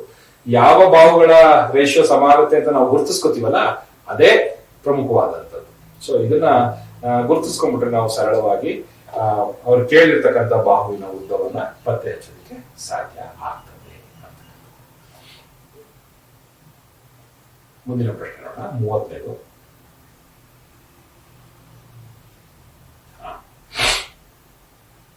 ಇದೊಂದು ಬಹಳ ಸರಳವಾದಂತಹ ಪ್ರಶ್ನೆ ಇದು. ಇಲ್ಲಿ ಬಾಹುಗಳ ಅಳತೆ ನೀಡಿದೆ. ಇವುಗಳಲ್ಲಿ ಲಂಬಕೋನ ತ್ರಿಭುಜವಲ್ಲದೇ ಇರುವ ತ್ರಿಭುಜದ ಬಾಹುಗಳನ್ನ ಗುರುತಿಸಿ ಅಂತ ಹೇಳ್ತಾರೆ. The sides of some triangles are given below. Identify which does not form a right triangle ಅಂತ ಹೇಳ್ತಾರೆ. ಈಗ ಪೈಥಾಗರಸನ ತ್ರಿವಳಿಗಳು ಅಂತ ಕನ್ನಡದಲ್ಲಿ ಕರೀತಾರೆ, ಟ್ರಯೋಸ್ ಆಫ್ ಪೈಥಾಗರಸ್. 3 ಬೆಲೆಗಳನ್ನ ನಾವು ಇಟ್ಕೊಂಡ್ರೆ ಅದರಲ್ಲಿ ಒಂದು ಬೆಲೆಯ ಸ್ಕ್ವೇರ್ ಅಂದ್ರೆ ಒಂದು ಬೆಲೆಯ ವರ್ಗ ಉಳಿದೆರಡು ಬೆಲೆಗಳ ವರ್ಗದ ಮೊತ್ತಕ್ಕೆ ಸಮ ಆಗಿರ್ಬೇಕು. ಹಂಗಿದ್ದಾಗ ಮಾತ್ರ. ಈಗ ಮೊದಲನೇ ನೋಡಿ, ಇಲ್ಲಿ 5 ಸ್ಕ್ವೇರ್ ಅಂದ್ರೆ 25, 12 ಸ್ಕ್ವೇರ್ ಅಂದ್ರೆ 144, 5 ಸ್ಕ್ವೇರ್ ಆದ್ರೆ 25 ಪ್ಲಸ್ 144 169, ಅದು 13ನೇ ಸ್ಕ್ವೇರ್ ನ ಬೆಲೆ ಅದು. ಸೊ ಹಾಗಾಗಿ ಅವೆರಡು ಸಮ ಆಗ್ತದೆ. ಸೊ ಅದೇ ರೀತಿ ಉಳಿದಿದ್ದನ್ನು ನೀವು ಪತ್ತೆ ಹಚ್ಚಬೇಕಾಗ್ತದೆ. 8ರ ಸ್ಕ್ವೇರ್ ಅಂದ್ರೆ ಎಷ್ಟು? 8 64, 15 ಸ್ಕ್ವೇರ್ ಅಂತ ಎಷ್ಟು? 225.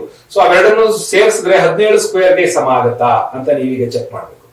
ಅದೇ ರೀತಿ 3 ಸ್ಕ್ವೇರ್ ಅಂದ್ರೆ 9, 8 ಸ್ಕ್ವೇರ್ ಅಂತ ಹೇಳಿದ್ರೆ 64, 64, 9 ಮತ್ತೆ 6 ಸ್ಕ್ವೇರ್ ಅಂದ್ರೆ 36. 64ಕ್ಕೆ 36 ಪ್ಲಸ್ 9 ಸೇರಿಸಿದ್ರೆ 64 ಆಗತ್ತಾ?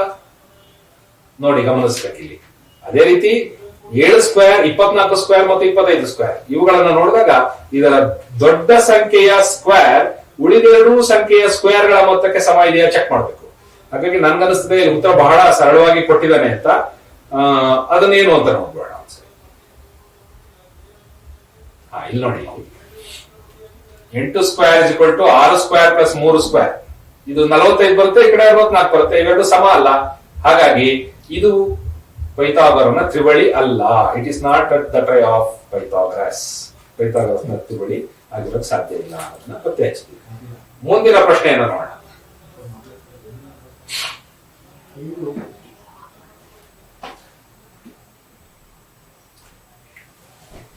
ಸ್ಪರ್ಶಕಗಳಿಗೆ ಸಂಬಂಧಿಸಿದಂತೆ ಈ ಕೆಳಗೆ 4 ಹೇಳಿಕೆಗಳನ್ನ ನೀಡಲಾಗಿದೆ.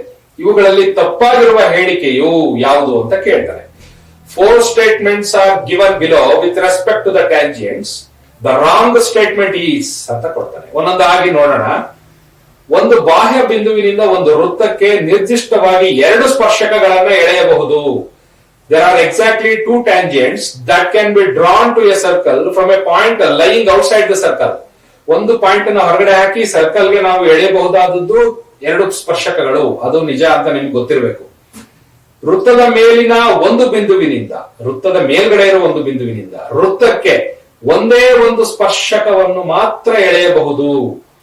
There is only one tangent passing through a point lying on a circle.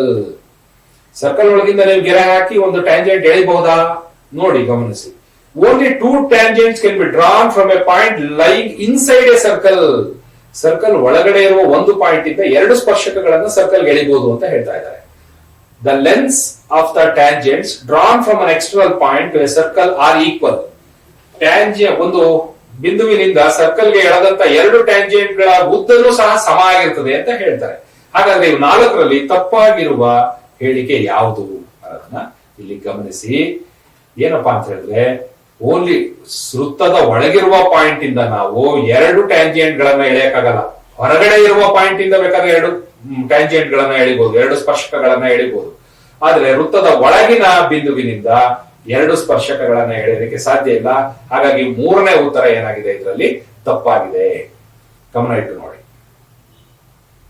ಮುಂದಿನ ಪ್ರಶ್ನೆ 32ನೇದು ನೋಡೋಣ. ಈಗ ಓ ಕೇಂದ್ರವಿರುವ ವೃತ್ತಕ್ಕೆ PA ಮತ್ತು PB ಎಂಬ 2 ಸ್ಪರ್ಶಕಗಳನ್ನು ಚಿತ್ರದಲ್ಲಿ ತೋರಿಸಿರುವಂತೆ ಎಳೆಯಲಾಗಿದೆ. In a given figure, PA and PB are the tangents to a circle with center O. PA 5 centimetre, angle APB 60 degree ಆದಾಗ AB ಅಂತಕ್ಕಂಥ ಅಂದ್ರೆ ಕಾರ್ಡ್, ಅದರ ಬೆಲೆ, ಅದರ ಉದ್ದ ಎಷ್ಟು, AB ಕಾರ್ಡಿನ ಉದ್ದ ಎಷ್ಟು, ಅದನ್ನ ಪತ್ತೆ ಹಚ್ಚಿ ಅಂತ ಹೇಳ್ತಾರೆ. ಹೇಗೆ ಇದನ್ನ ಪತ್ತೆ ಹಚ್ಚೋದು ನಾವು? ನಮ್ಗೆ ಒಂದಂತೂ ಗೊತ್ತು, ಇಲ್ಲಿ ಎ ಪಿ ಮತ್ತು ಬಿ ಪಿ ಗಳ ಉದ್ದ ಒಂದೇ ಇರ್ತದೆ ಅನ್ನೋದನ್ನ ನಾವೀಗ ಆಲ್ರೆಡಿ ಹಳೆ ಇದರಲ್ಲಿ ನೋಡ್ಬಿಟ್ಟಿದೀವಿ. ಒಂದು ಹೊರಗಡೆ ಇರುವ ಬಿಂದುವಿನಿಂದ ಸ್ಪರ್ಶಕಕ್ಕೆ ವೃತ್ತಕ್ಕೆ ಎಳೆದ 2 ಸ್ಪರ್ಶಕಗಳ ಉದ್ದವೂ ಸಮ ಇರ್ತದೆ. ಸೊ ಇಲ್ಲಿ ನಾವು ಎ ಬಿ ಪಿ ತ್ರಿಭುಜವನ್ನ ನಾವು ನೋಡ್ತಾ ಇದೀವಿ. ಎ ಬಿ ಪಿ ತ್ರಿಭುಜ, ಈ ತ್ರಿಭುಜ ನೋಡಿದಾಗ ಇದರಲ್ಲಿ ಒಂದರ ಬೆಲೆ 60 ಡಿಗ್ರಿ ಆದ್ರೆ ಇಲ್ಲಿ ನೋಡಿ ಈ ಉಳಿದೆರಡೂ ಕೋನಗಳು ಎ ಮತ್ತೆ ಬಿ ಕೋನಗಳು ಎರಡೂ ಸಮ ಆಗಿರ್ಲೇಬೇಕು. ಯಾಕೆ ಅಂತ ಹೇಳಿದ್ರೆ ಈ ಎರಡೂ ಬಾಹುಗಳು ಏನಾಗಿದಾವೆ ಇಲ್ಲಿ ಸಮ ಆಗಿದಾವೆ. ಸೊ ಎರಡು ಬಾಹುಗಳು ಸಮ ಇದಾವೆ ಅಂದ್ರೆ ಆ ಬಾಹುಗಳ ವಿರುದ್ಧ ಕೋನಗಳು ಎರಡೂ ಏನಾಗಿರ್ಬೇಕು, ಸಮ ಆಗಿರ್ಬೇಕು. ಹಾಗಾಗಿ ಈ ತ್ರಿಭುಜವನ್ನು ನಾವು ನೋಡಿದಾಗ ತ್ರಿಭುಜದ 3 ಕೋನಗಳ ಬೆಲೆ 60 60 60 ಅನ್ನೋದು ನಮಗೆ ಇಲ್ಲಿ ಗೊತ್ತಾಗ್ತದೆ. ಸೊ 3 ಕೋನಗಳ ಬೆಲೆ 60 ಡಿಗ್ರಿ ಆದ್ಮೇಲೆ ಇದು ಸಮಬಾಹು ತ್ರಿಭುಜ, equilateral triangle. So when it is called an equilateral triangle, all angles are equal and all sides are also equal.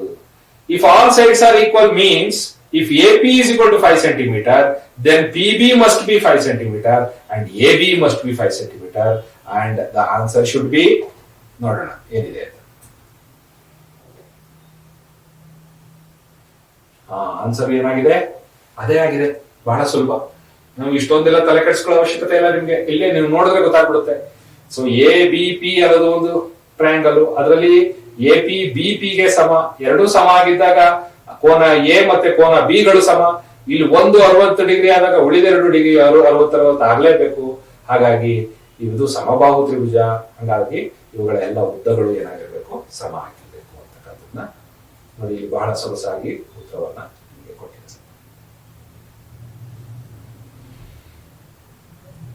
33ನೇ ಪ್ರಶ್ನೆಗೆ ಹೋಗೋಣ.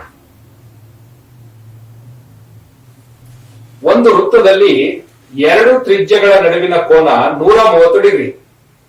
ತ್ರಿಜ್ಯಗಳ ಅಂತ್ಯ ಬಿಂದುಗಳಿಂದ ಎಳೆದ 2 ಸ್ಪರ್ಶಕಗಳ ನಡುವಿನ ಕೋನ ಎಷ್ಟು ಅನ್ನೋದನ್ನ ಹೇಳ್ತಾರೆ. ಸೊ ಇದನ್ನ ನಾವು ಚಿತ್ರ ಬರ್ಕೊಂಡ್ರೆ ಇದು ನಮ್ಗೆ ಅರ್ಥ ಆಗುತ್ತೆ. ನೋಡೋಣ ಉತ್ತರದಲ್ಲಿ ಚಿತ್ರ ಹೇಗೆ ಬರ್ಕೊಂಡಿದೀವಿ ಅಂತ. ಇವ್ರು ಚಿತ್ರ ಬರ್ದಿಲ್ಲ, ಇರ್ಲಿ. ಈಗ ಇಲ್ಲಿ ನೋಡೋಣ. ಅಂದ್ರೆ ಆ 2 ತ್ರಿಜ್ಯಗಳಿಂದ ಎಳೆದಂತದ್ದು ಕೋನ ಯಾವಾಗ್ಲೂ 180 ಡಿಗ್ರಿ ಇರುತ್ತೆ. ಅದರಿಂದ ನಾವು ಇದನ್ನ ಕಳೆದಾಗ ಬರುವ ಉತ್ತರ ಎಷ್ಟಾಗ್ಬೇಕು, 50 ಡಿಗ್ರಿ ಆಗಬೇಕು. ಸೊ ಇದು ನಿಮ್ಗೆ ಗೊತ್ತಿರ್ಬೇಕು, ಇದೊಂದು ಸ್ಟೇಟ್ಮೆಂಟ್ ತಾನೆ, ನಿಮ್ಗೆಲ್ಲ ಗೊತ್ತಿರ್ತದೆ ಇದು. ಸೊ ಇದನ್ನ ಇನ್ನೊಂದ್ಸರಿ ಗಮನ ಇಟ್ಟು ನೋಡಿ. ನೆಕ್ಸ್ಟ್ ಮುಂದಿನ ಪ್ರಶ್ನೆ ನೋಡೋಣ. 34ನೇ ಪ್ರಶ್ನೆ. ಇದು ನಿಮ್ಮ ಕನ್ಸ್ಟ್ರಕ್ಷನ್ ಮೇಲೆ, ನೀವು ಅದನ್ನ ತ್ರಿಭುಜಗಳನ್ನ ಎಳೆಯೋ ಕನ್ಸ್ಟ್ರಕ್ಷನ್ ಬರುತ್ತಲ್ಲ, ಸೊ ಅದರ ಉದ್ದಗಳ ಲೆಕ್ಕಾಚಾರದ ಮೇಲೆ ನಿಮಗೆ ಲೆಕ್ಕವನ್ನ ಇಲ್ಲಿ ಕೊಟ್ಟಿದ್ದಾನೆ. ಇದರ ಆಧಾರದ ಮೇಲೆ ಲೆಕ್ಕದ ಉತ್ತರ ಹೇಗೆ ಕಂಡಿರ್ತಾನೆ ನೋಡೋಣ. ಪ್ರಶ್ನೆ ಏನಿದೆ ಒಂದ್ಸರಿ ಗಮನ ಇಟ್ಟು ನೋಡಿ. A student constructed a triangle ABC with sides AB is equal to 5 centimeters, BC is equal to 6.5 centimeters, and AC is equal to 7 centimeter, and then constructed a triangle ADE similar to triangle ABC, such that each of its sides are 5/7 of the corresponding sides of triangle ABC. The length of AD and AE obtained by calculations are respectively equal to ಅಂತ ಕೊಟ್ಟಿದ್ದಾನೆ. So ಇದನ್ನ ಹೇಗೆ calculation ಮಾಡೋದು ನೋಡೋಣ. ಈಗ ನೋಡಿ, ಇಲ್ಲಿ similar triangle ತಗೊಂಡಿದ್ದಾನೆ. A B by AE, A C by AD ತಗೊಂಡಿದ್ದಾರೆ. ಸೊ ಅವುಗಳ ಬೆಲೆಗಳನ್ನ ಕಂಪೇರ್ ಮಾಡ್ಕೊಂಡಿದ್ದಾರೆ. So the same manner AE ಮತ್ತೆ ಎಡಿಗಳ ಬೆಲೆಯನ್ನ ಅವರು ಪತ್ತೆ ಹಂಚಿದ್ದಾರೆ. ಸೊ ಹಾಗಾಗಿ ಉತ್ತರ ಎ 7 ಸೆಂಟಿಮೀಟರ್ ಮತ್ತು 9.8 ಸೆಂಟಿಮೀಟರ್ ಆಗಿರ್ತದೆ. ಸೊ ಸಿಮಿಲರ್ ಟ್ರಯಾಂಗಲ್ ಗಳನ್ನ ತಗೊಂಡಿದ್ದಾರೆ. ಸೊ ಇದಕ್ಕೆ ಇದು ಸಮ ಆಗಿದ್ರೆ ಇದಕ್ಕೆ ಇದು ಈ ಬಾಹುವಿಗೆ ಈ ಬಾಹು ಏನಾಗಿರ್ತದೆ ಅದು ಸಿಮಿಲರ್ ಆಗಿರ್ತದೆ ಅನ್ನುವ ರೀತಿಯಲ್ಲಿ ಅವರು ಎ ಸಿ ಇನ್ನೊಂದು ಎಡಿ ತಗೊಂಡಿದ್ದಾರೆ. ಸೊ ಅದೇ ರೀತಿ ಬಿ ಸಿ ಇದು ಎ ಬಿ ಮತ್ತೆ ಎಇ ತಗೊಂಡಿದ್ದಾರೆ. ಇದನ್ನು ತಗೊಂಡಿದ್ದಾರೆ.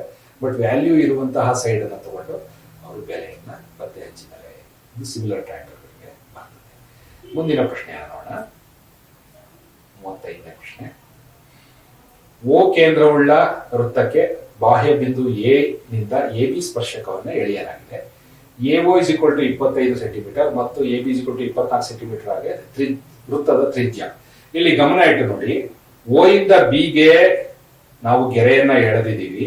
ಅದು ಬಿ ಅಂತಕ್ಕಂಥದ್ದು ಸ್ಪರ್ಶಕ ಬಿಂದು ಆಗಿರ್ತದೆ. ಇದನ್ನ ಎಳಿತಿದ್ದಂಗೆ ಬಿ ಅನ್ನುವ ಕೋನದಲ್ಲಿ 90 ಡಿಗ್ರಿ ಉಂಟಾಗುತ್ತೆ. ಇದು ನಿಯಮ, ನಮಗೆ ಗೊತ್ತಿದ್ದು. ಇದು 90 ಡಿಗ್ರಿ ಉಂಟಾಯ್ತಿದ್ದಂಗೆ ಇದು ಲಂಬಕೋನ ತ್ರಿಭುಜ ಆಗೋಯ್ತದೆ. ಎ ಬಿ ಓ ಅಂತಕ್ಕಂಥದ್ದು ಲಂಬಕೋನ ತ್ರಿಭುಜ. ಇಲ್ಲಿ 25 ಸೆಂಟಿಮೀಟರ್ ಏನಿದೆ ಇದನ್ನ ನಾವು ಹೈಪಾಟಿನಿಯಸ್ ಅಥವಾ ವಿಕರ್ಣ ಅಂತ ನಾವು ಕರಿತೀವಿ ಇದನ್ನ. ಮತ್ತೆ 24 ಇನ್ನೊಂದು ಬಾಹು ಆಗುತ್ತೆ. ಮತ್ತೊಂದು ಬಾಹುವಿನ ಉದ್ದ ಕಂಡುಹಿಡಿಬೇಕು. ನಮ್ಗೆ ಈ ತ್ರಿಬಳಿಗಳ ಬಗ್ಗೆ ಗೊತ್ತು, ಪೈಥಾಗರನ ತ್ರಿಬಳಿಗಳು. ಒಂದು 24 ಒಂದು 25 ಬಂದ್ರೆ ಇನ್ನೊಂದು ಎಷ್ಟು ಬರುತ್ತೆ ಅನ್ನೋದು ಎಲ್ಲರಿಗೂ ಗೊತ್ತದು. ಸೊ ಅದು ಎಷ್ಟು ಬರುತ್ತೆ ಅನ್ನೋದನ್ನ ನೀವು ಪತ್ತೆ ಹಚ್ಕೊಂಡ್ರೆ ಲೆಕ್ಕ ಮಾಡದೇ ಬೇಕಾಗಿಲ್ಲ. ಡೈರೆಕ್ಟ್ ಆಗಿ ನೀವು ಇದರಲ್ಲಿ ಒಂದು ಆನ್ಸರ್ ನ ಹೇಳ್ಬಿಡ್ಬೋದು. ಬಹಳ ಸುಲಭವಾದ ಆನ್ಸರ್ ಏನು ಅಂತ ನೋಡಿ. ಆ ಉತ್ತರ ಎಷ್ಟಾಗಿರುತ್ತೆ ಅಂದ್ರೆ 7 ಆಗಿರ್ತದೆ. ಈ ತ್ರಿಬಳಿಗಳನ್ನ ನೀವು ಬರೆದಿಟ್ಟು ಅಭ್ಯಾಸ ಮಾಡ್ಕೊಳ್ಳಿ. ಉದಾಹರಣೆಗೆ 3, 4 ಇನ್ನೊಂದು 5 ಅವು ಮೂರೇ ಸಂಖ್ಯೆಗಳು ಬರೋದಿಕ್ ಸಾಧ್ಯ. 6, 8, 10 ಅವು ಮೂರೇ ಸಂಖ್ಯೆಗಳು ಬರೋದಿಕ್ ಸಾಧ್ಯ. ಅದೇ ರೀತಿ 7, 24, 25 ಅದೇ ಸಂಖ್ಯೆಗಳು ಬರೋದಿಕ್ ಸಾಧ್ಯ. ಮತ್ತೊಂದೇನಪ್ಪಾ ಅಂತ ಹೇಳಿದ್ರೆ 5, 12 ಮತ್ತೆ 13 ಸೊ ಅದೇ ಸಂಖ್ಯೆಗಳು ಬರೋದಿಕ್ ಸಾಧ್ಯ. ಅವು ಮೂರಲ್ಲಿ ತ್ರಿಭುಜ ಕೊಟ್ಟು ನಿಮ್ಗೆ ಯಾವ್ದಾದ್ರು ಉತ್ತರ ಕಂಡುಹಿಡಿಯೋದಕ್ಕೆ ಕೇಳಿದ್ರೆ ನೀವು ಡೈರೆಕ್ಟ್ ಆಗಿ ಆನ್ಸರ್ ನ ಬರೆದ್ಬಿಡ್ಬೋದು. ಹುಡುಕಿ ಲೆಕ್ಕ ಮಾಡೋ ಅವಶ್ಯಕತೆನೇ ಇಲ್ಲ. ಪೈಥಾಗರನ ತ್ರಿಭುಜಗಳ ಬಗ್ಗೆ ನಿಮ್ಗೆ ಒಂದು ಐಡಿಯಾ ಇರಬೇಕು. 1, 3, 4, 5 ಜ್ಞಾಪಕ 6, 8, 10 ಮತ್ತೊಂದೇನಪ್ಪಾ ಅಂತ ಹೇಳಿದ್ರೆ 5, 12, 13 ಮತ್ತೆ ಇನ್ನೊಂದು 7, 24, 25 ಇವುಗಳನ್ನು ನೀವು ಚೆನ್ನಾಗಿ ಗಮನದಲ್ಲಿ ಇಟ್ಕೊಂಡಿರಿ. ಇವಿಷ್ಟೊಂದೇ ಲೆಕ್ಕಗಳು ಸಾಮಾನ್ಯವಾಗಿ ಬರ್ತವೆ. 36 ಸಿಲಿಂಡರ್ದು ಮತ್ತೆ ವಕ್ರ ಮೇಲ್ಮೈ ವಿಸ್ತೀರ್ಣ, ಕರುಡು ಏರಿಯಾ, ಶಂಕು, ಕರುಡ್ ಏರಿಯಾ, ಸೊ ಈ ಮತ್ತೆ ಪೂರ್ತಿ ಸರ್ಫೇಸ್ ಏರಿಯಾ. ಸೊ ಇವುಗಳನ್ನ ನೀವು ಚೆನ್ನಾಗಿ ಸೂತ್ರಗಳನ್ನ ಚೆನ್ನಾಗಿ ತಿಳ್ಕೊಂಡಿರ್ಬೇಕು. ಇಲ್ಲಿ ಈ ಪಾಠದಲ್ಲಿ ಸೂತ್ರ ಮಾತ್ರ ಕೇಳಿದ್ದಾರೆ, ಸೂತ್ರವನ್ನ ಬದಲಾಯಿಸೋದು ಕೇಳಿದ್ದಾರೆ.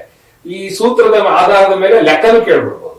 ಈಗ ನಾವು ಇಲ್ಲಿ ಮಾಡೆಲ್ ಕ್ವಶನ್ ಪೇಪರ್ ಅಲ್ಲಿ ಬರೀ ಸೂತ್ರ ಕೇಳಿದೀವಿ. ಇಲ್ಲಿ ಜ್ಞಾಪಕ ಇರ್ಲಿ, ಸೂತ್ರದ ಮೇಲೆ ಮತ್ತೆ 2 ಲೆಕ್ಕ ಇದೆ, 2 ಸೂತ್ರ ಇದೆ.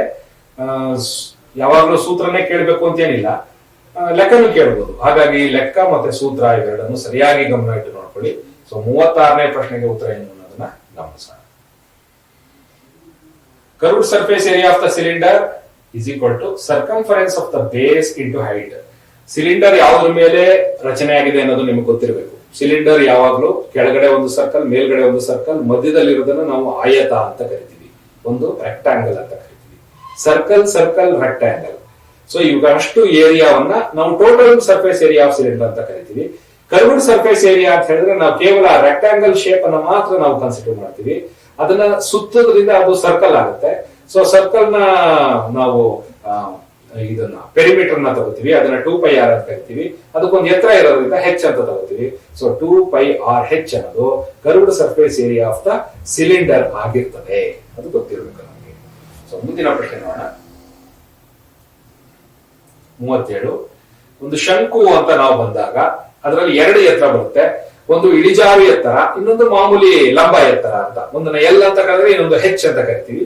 ಪಾದದ ತ್ರಿಜ್ಯ ಆರ್ ಅಂತ ನಾವು ಅದನ್ನ ಹೇಳ್ತೀವಿ. ಇವುಗಳ ನಡುವಿನ ಸಂಬಂಧ ಹೆಂಗಿರ್ತದೆ ಅನ್ನೋದನ್ನ ನೀವು ಇಲ್ಲಿ ಗಮನಿಸಬೇಕು. ಸೊ ಅವುಗಳನ್ನ ನೋಡಿದಾಗ ನಮಗೆ ಒಂದು ಲಂಬಕೋನ ತ್ರಿಭುಜದ ಆಕಾರದ ಒಂದು ರೂಪ ನೆನಪಿಗೆ ಬರ್ತದೆ. ಸೊ ಅದರ ಆಧಾರದ ಮೇಲೆ ಈ ಸೂತ್ರವನ್ನ ಅವರು ಪತ್ತೆ ಹಚ್ಚಿದ್ದಾರೆ. ಏನದು ಅನ್ನೋದನ್ನ ನೋಡೋಣ ಇಲ್ಲಿ. ಇಲ್ಲಿ ನೋಡಿ. ಹಾಗಾಗಿ ಈ ಓರೆ ಎತ್ತರ ಇದೆಯಲ್ಲ ಅದನ್ನ ನಾವು ಹೈಪಾಟಿನಿಯಸ್ ಅಥವಾ ವಿಕರ್ಣ ಅಂತ ನಾವು ಕರ್ಕೋಬಹುದು. ಇನ್ನು ಉಳಿದೆರಡು ಎತ್ತರಗಳನ್ನ ಒಂದು ತ್ರಿಜ್ಯ ಮತ್ತು ಲಂಬ ಎತ್ತರ ಇವೆರಡನ್ನು ಸಹ ನಾವು ತ್ರಿಭುಜದ ಉಳಿದೆರಡು ಬಾಹುಗಳಂತೆ ಪರಿಗಣಿಸಬಹುದು. ಆಗ ಪರಿಗಣಿಸಿದಾಗ L² = h² + r² ಅಂತಕ್ಕಂಥದ್ದು ಅದರ ಬೆಲೆ ಆಗುತ್ತೆ. ಅಥವಾ ಬರೀ ಎಲ್ ಬೇಕು ಅಂತ ಹೇಳಿದ್ರೆ √h² + r² ಅನ್ನೋದು ಸಹ ಅವರು ಬರೆಯೋ ಸಾಧ್ಯತೆ ಇರ್ತದೆ, ಉತ್ತರ ಕೊಡೋ ಸಾಧ್ಯತೆ ಇರ್ತದೆ. ಅದನ್ನು ಸಹ ವಿದ್ಯಾರ್ಥಿಗಳು ಗಮನಿಸಬೇಕು.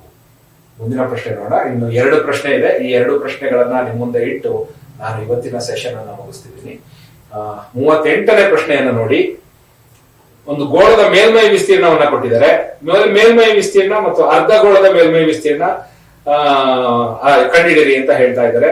ನಮ್ಗೆ ಇವೆರಡು ವಿಸ್ತೀರ್ಣದ ಸೂತ್ರಗಳು ಗೊತ್ತಿರಬೇಕು. ನಮ್ಗೆ ಆ ಸೂತ್ರಗಳು ಗೊತ್ತಿದ್ರೆ ಬಹಳ ಸರಳವಾಗಿ ಅದಕ್ಕೆ ನಾವು ಹಾಕಿ ಅದರ ಬೆಲೆಯನ್ನ ಕಂಡುಹಿಡಿಯೋದಕ್ಕೆ ಸಾಧ್ಯ ಆಗುತ್ತೆ. ನೋಡೋಣ ಹೇಗೆ ಕಂಡುಹಿಡಿದಿದ್ದಾರೆ ಅಂತ.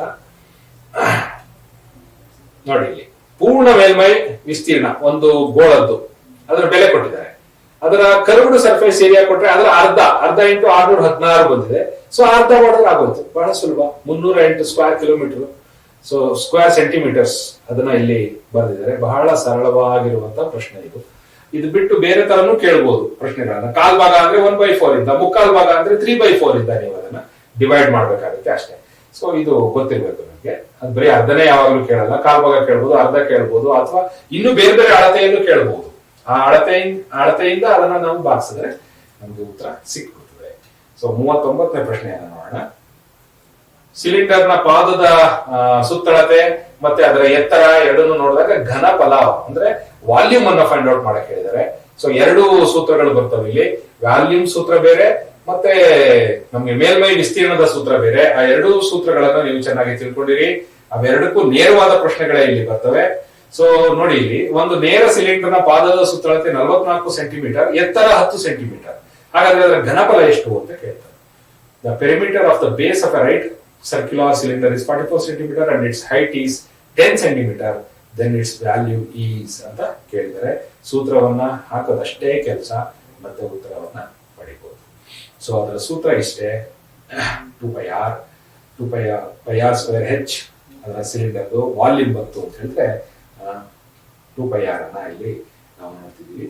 So 495 centimetre square. ಅದು ಆರ್ ಬೆಲೆ ಫೈಂಡ್ ಔಟ್ ಮಾಡ್ಕೋತೀವಿ. ಸೊ ಆರ್ ಬೆಲೆ ಫೈಂಡ್ ಔಟ್ ಮಾಡ್ಕೊಂಡ್ಮೇಲೆ ನಮಗೆ ಉಳಿದ ಬೆಲೆಗಳನ್ನ ಅದಕ್ಕೆ ಇನ್ಕ್ಲೂಡ್ ಮಾಡಿ, ಸೊ 495 ಸೆಂಟಿಮೀಟರ್ ಕ್ಯೂಬ್ ಅನ್ನೋದನ್ನ ನೋಡಿ. ಇಲ್ಲಿ ವಾಲ್ಯೂಮ್ ಬಂದಾಗ ಸೆಂಟಿಮೀಟರ್ ಕ್ಯೂಬ್ ಇರ್ತದೆ, ವಿಸ್ತೀರ್ಣ ಬಂದಾಗ ಸೆಂಟಿಮೀಟರ್ ಸ್ಕ್ವೇರ್ ಇರ್ತದೆ. ಸೊ ಅದು ಅನ್ನೋದು ನಮಗೆ ಗೊತ್ತಿರಬೇಕು. ಮುಂದಿನ ಪ್ರಶ್ನೆ ನೋಡೋಣ. ಇದು ಕೊನೆಯ ಪ್ರಶ್ನೆ. ಇಲ್ಲಿಗೆ ನಾನು ಈ ಸೆಷನ್ ಅನ್ನ ಇಲ್ಲಿಗೆ ಮುಗಿಸ್ತಾ ಇದ್ದೀನಿ. ಒಂದು ಜೇಡಿ ಮಣ್ಣಿನಿಂದ ಒಂದು ಶಂಕುವನ್ನ ರಚನೆ ಮಾಡಿ ಅದರಲ್ಲಿ ಉಂಟಾದ ಚಿಕ್ಕ ಶಂಕುವನ್ನ ಬೇರ್ಪಡಿಸಿದಾಗ ಎಷ್ಟು ಉಳಿತದೆ ಅನ್ನೋದನ್ನ ಕೇಳಿದ್ದಾನೆ. ಒಂದು ಶಂಕು ಮಾಡಿದಾಗ ಅದರ ತುದಿಯನ್ನ ಕಟ್ ಮಾಡ್ತಾನೆ. ಕಟ್ ಮಾಡಿದಾಗ ಉಳಿದಂತ ಶೇಪ್ ಯಾವ ತರ ಇರ್ತದೆ ಅನ್ನೋದನ್ನ ನೋಡ್ಬೇಕಾಗ್ತದೆ.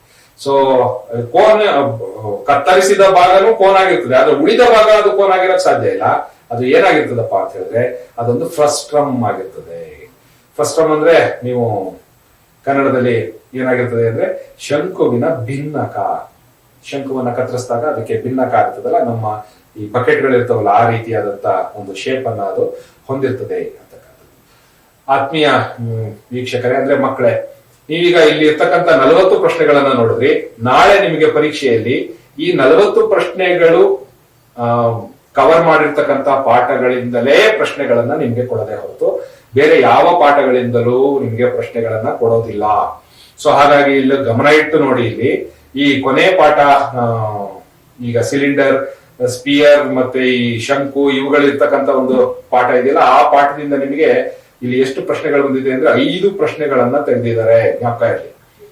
ಅದಾದ್ಮೇಲೆ ನಿಮ್ಗೆ ಸ್ಪರ್ಶಕಗಳ ಪಾಠ ಬಂದಾಗ ಸ್ಪರ್ಶಕ ಪಾಠದಿಂದ ನಿಮ್ಗೆ 2 ಪ್ರಶ್ನೆಗಳನ್ನ ತೆಗೆದಿದ್ದಾರೆ. ಆಮೇಲೆ ರಚನೆಗೆ ಬಂದಾಗ 2 ಪ್ರಶ್ನೆಗಳನ್ನ ತೆಗೆದಿದ್ದಾರೆ. ಮತ್ತೆ ಸ್ಪರ್ಶಕದಿಂದ 5 ಪ್ರಶ್ನೆಗಳನ್ನ ತೆಗೆದಿದ್ದಾರೆ. ತ್ರಿಭುಜಗಳಲ್ಲಿ ಬಂದಾಗ ಅದರಿಂದ ನಿಮಗೆ 5 ಪ್ರಶ್ನೆಗಳನ್ನ ತೆಗೆದಿದ್ದಾರೆ. ಅದಾದ್ಮೇಲೆ ನಿಮಗೆ ಸ್ಟ್ಯಾಟಿಸ್ಟಿಕ್ಸ್ ಪಾಠಗಳು ಬಂದಾಗ ಅದರಲ್ಲಿ 1, 2 ಪ್ರಶ್ನೆಗಳನ್ನ ತೆಗೆದಿದ್ದಾರೆ. ಗ್ರಾಫಿನ ವಿಚಾರಕ್ಕೆ ಬಂದಾಗ ಅದರಲ್ಲಿ ನಿಮಗೆ 5 ಪ್ರಶ್ನೆಗಳನ್ನ ತೆಗೆದಿದ್ದಾರೆ. ಟ್ರಿಗ್ನೋಮೆಟ್ರಿಯಲ್ಲಿ 5 ಪ್ರಶ್ನೆಗಳನ್ನ ತೆಗೆದಿದ್ದಾರೆ. ಸೊ ಅದೇ ರೀತಿ ನೀವು ನೋಡಿದಾಗ ವರ್ಗ ಸಮೀಕರಣಗಳಲ್ಲಿ ನಿಮ್ಗೆ 5 ಪ್ರಶ್ನೆಗಳನ್ನ ತೆಗೆದಿದ್ದಾರೆ. ಸೊ ಸರಳ ಸಮೀಕರಣಗಳು ಬಂದಾಗ ಅದರಲ್ಲಿ 5 ಪ್ರಶ್ನೆಗಳು ತೆಗೆದಿದ್ದಾರೆ. ಸಮಾನಾಂತರ ಶ್ರೇಣಿಯ ಪಾಠ ಬಂದಾಗ ಅದರಲ್ಲಿ 5 ಪ್ರಶ್ನೆಗಳನ್ನ ಇಲ್ಲಿ ತೆಗೆದಿರೋದನ್ನ ನೀವು ನೋಡ್ತಾ ಇದ್ದೀರಿ. ಸೊ ನಿಮ್ಮ ನಾಳೆ ಬರ್ತಕ್ಕಂಥ ಪ್ರಶ್ನೆ ಪತ್ರಿಕೆಯೂ ಸಹ ಇದೇ ರೀತಿ ಪ್ರಶ್ನೆಗಳನ್ನ ತೆಗೆದಿರ್ತಾರೆ, ಸರಳವಾಗಿರ್ತವೆ.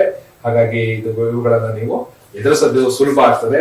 ಯಾವುದೇ ಕಾರಣಕ್ಕೂ ಸುಲಭವಾದ ಪ್ರಶ್ನೆಗಳಿಂದ ಪ್ರಾರಂಭ ಮಾಡ್ತಾ ಹೋಗಿ ನಂತರ ಕಷ್ಟದ ಪ್ರಶ್ನೆಗಳನ್ನ ಯೋಚನೆ ಮಾಡ್ತೀರಂತೆ. ಯಾರೂ ಹೆದರಬೇಡಿ, ಗಾಬರಿ ಆಗ್ಬೇಡಿ. ನಿಮ್ಗೆಲ್ಲರಿಗೂ ಒಳ್ಳೇದಾಗ್ಲಿ. ನಿಮ್ಮ ಪರೀಕ್ಷೆ ನೀವು ಚೆನ್ನಾಗಿ ನಡೆಸೋದಕ್ಕೆ ಸಾಧ್ಯ ಆಗ್ತದೆ ಅಂತ ಹೇಳ್ತಾ ನಾನು ಇಲ್ಲಿ ನನ್ನ ಕ್ಲಾಸನ್ನ ಮುಗಿಸ್ತೀನಿ. ಇವತ್ತು ಮಕ್ಕಳ ಜೊತೆ ಈ ಪರೀಕ್ಷೆಯ ಬಗ್ಗೆ ಇರ್ತಕ್ಕಂಥ ಭಯವನ್ನ ಸ್ವಲ್ಪ ಹೋಗಲಾಡಿಸೋದಕ್ಕೆ ಪ್ರಯತ್ನ ಪಟ್ಟು ಮತ್ತೆ ಈ ಲೆಕ್ಕಗಳೋದಕ್ಕೆ ಅವಕಾಶ ಮಾಡಿಕೊಟ್ಟಂತಹ ಶ್ರೀಯುತ RCN ಮಾಲೀಕರಾದ ಸಾಯಿನಾಥ್ ಅವರಿಗೆ ನಾನು ಈ ಸಂದರ್ಭದಲ್ಲಿ ಪೂರ್ವಕವಾದ ಧನ್ಯವಾದಗಳನ್ನ ಸಲ್ಲಿಸ್ತೀನಿ. ಈ ಕೆಲಸ ನಿಜವಾಗ್ಲೂ ಒಂದು ಶ್ಲಾಘನೀಯ. ಒಂದು ಊರಿನಲ್ಲಿ ಜವಾಬ್ದಾರಿಯುತವಾದಂತಹ ಒಂದು ಮಾಧ್ಯಮ ಮಾಡುವ ಕೆಲಸ ಇದು ಅಂತ ನನ್ನ ಅನಿಸಿಕೆ. ಬಹುಶಃ ಯಾವ ದೊಡ್ಡ ದೊಡ್ಡ ಮಾಧ್ಯಮಗಳು ಈ ಕೆಲಸವನ್ನ ಮಾಡ್ತಾ ಇಲ್ಲ.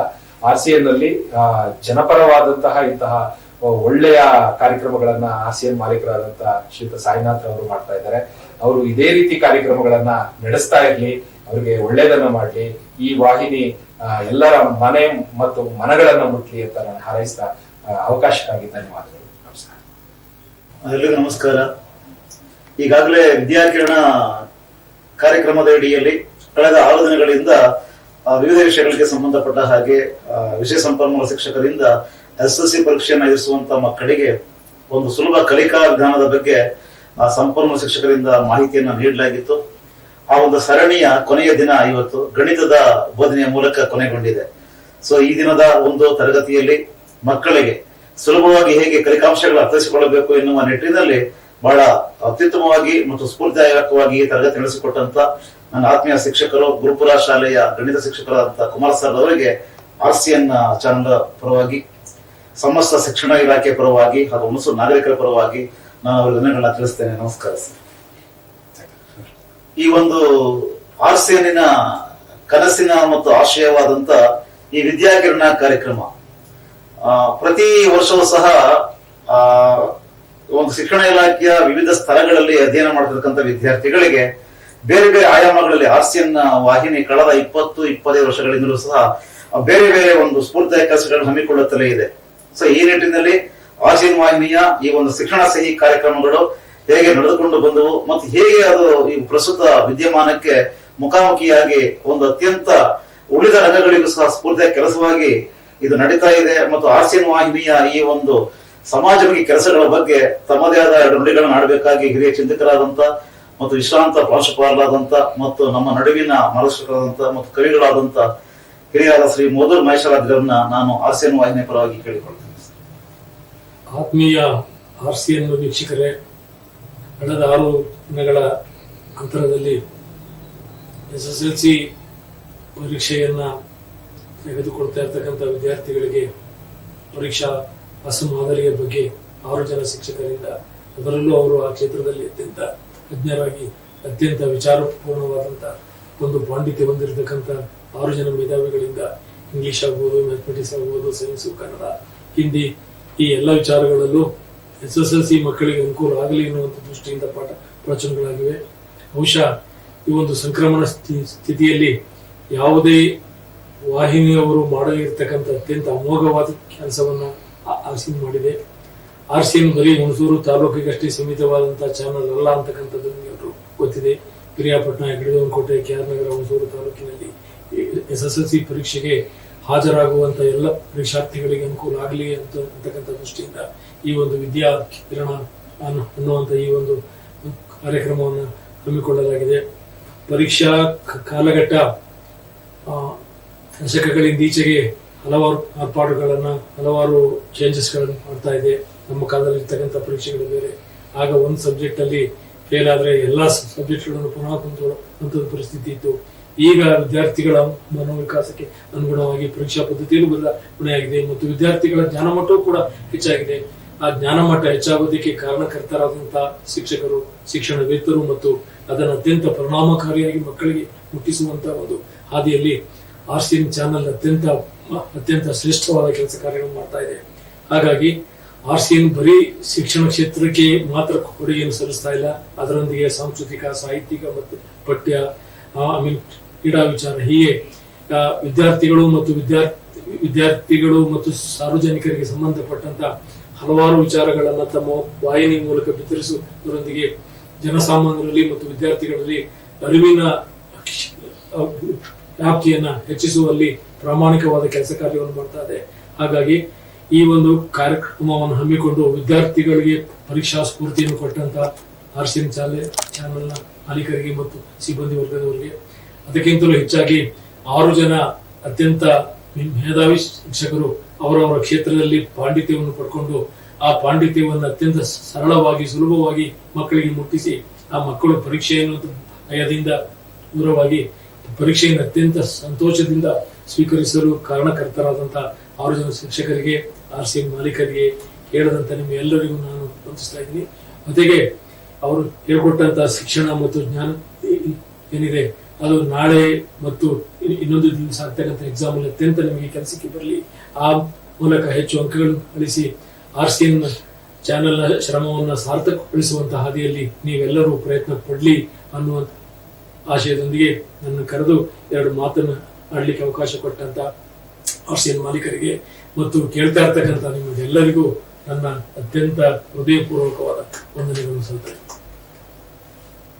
ಹುಣಸೂರು ತಾಲೂಕು ಹಾಗೂ ಎಲ್ಲ ತಾಲೂಕು ಜನತೆಗೆ ನಮಸ್ಕಾರ ತಿಳಿಸ್ತೀನಿ. ನಮ್ಗೆ ಇವತ್ತು ಏನೋ ಬಯಸದೆ ಬಂದ ಭಾಗ್ಯ ಅಂತ ಹೇಳ್ಬೇಕಿದೆ. ಯಾಕೆಂದ್ರೆ ನಾವು ಆರಾಧ್ಯ ಸರ್ಗೆ ಏನೋ ಇನ್ವೈಟ್ ಮಾಡಿರ್ಲಿಲ್ಲ. ಅದೇನೋ ಇದ್ದಕ್ಕಿದ್ದಂಗೆ ಸರ್ ಅಂತ ಬಂದ್ರು, ಏನ್ ಸರ್ ಅಂದೆ, ಇಲ್ಲ ಸುಮ್ನೆ ಒಂದು ರೌಂಡ್ ಹಾಕೋದು ನೋಡಿ, ಒಂದು ಟೈಮ್ ಎಲ್ಲಾರ್ಗು ಯಾವ ತರ ಕೂಡು ಬರುತ್ತೆ ಅನ್ನೋದಕ್ಕೆ ಇದು ಒಂದು ವಿಶೇಷತೆ. ಯಾಕೆಂದ್ರೆ ಅವ್ರು ಬಂದು ನಮ್ಗೆ ಒಂದು ಆಕ್ಚುಲಿ ಒಂದು ಇವತ್ತು ರಿಟೈರ್ಡ್ ಪ್ರಿನ್ಸಿಪಾಲ್, ಅವ್ರ ಎಕ್ಸ್ಪೀರಿಯನ್ಸ್ ಏನೇ ನಾವು ಹೇಳಕ್ಕಾಗಲ್ಲ. ಅಷ್ಟೊಂದು ಗಾವಡಿಗೆಲ್ಲಿ ಇದ್ದಾಗ ಅವರು ಆ ಕಾಲೇಜಲ್ಲಿ ಇರೋವಾಗ ತುಂಬಾ ಹೆಸರು ಮಾಡಿದಂತವ್ರು, ಅದೆಲ್ಲ ನಿಮ್ಗೆ ಗೊತ್ತಿರೋ ವಿಚಾರನೇ.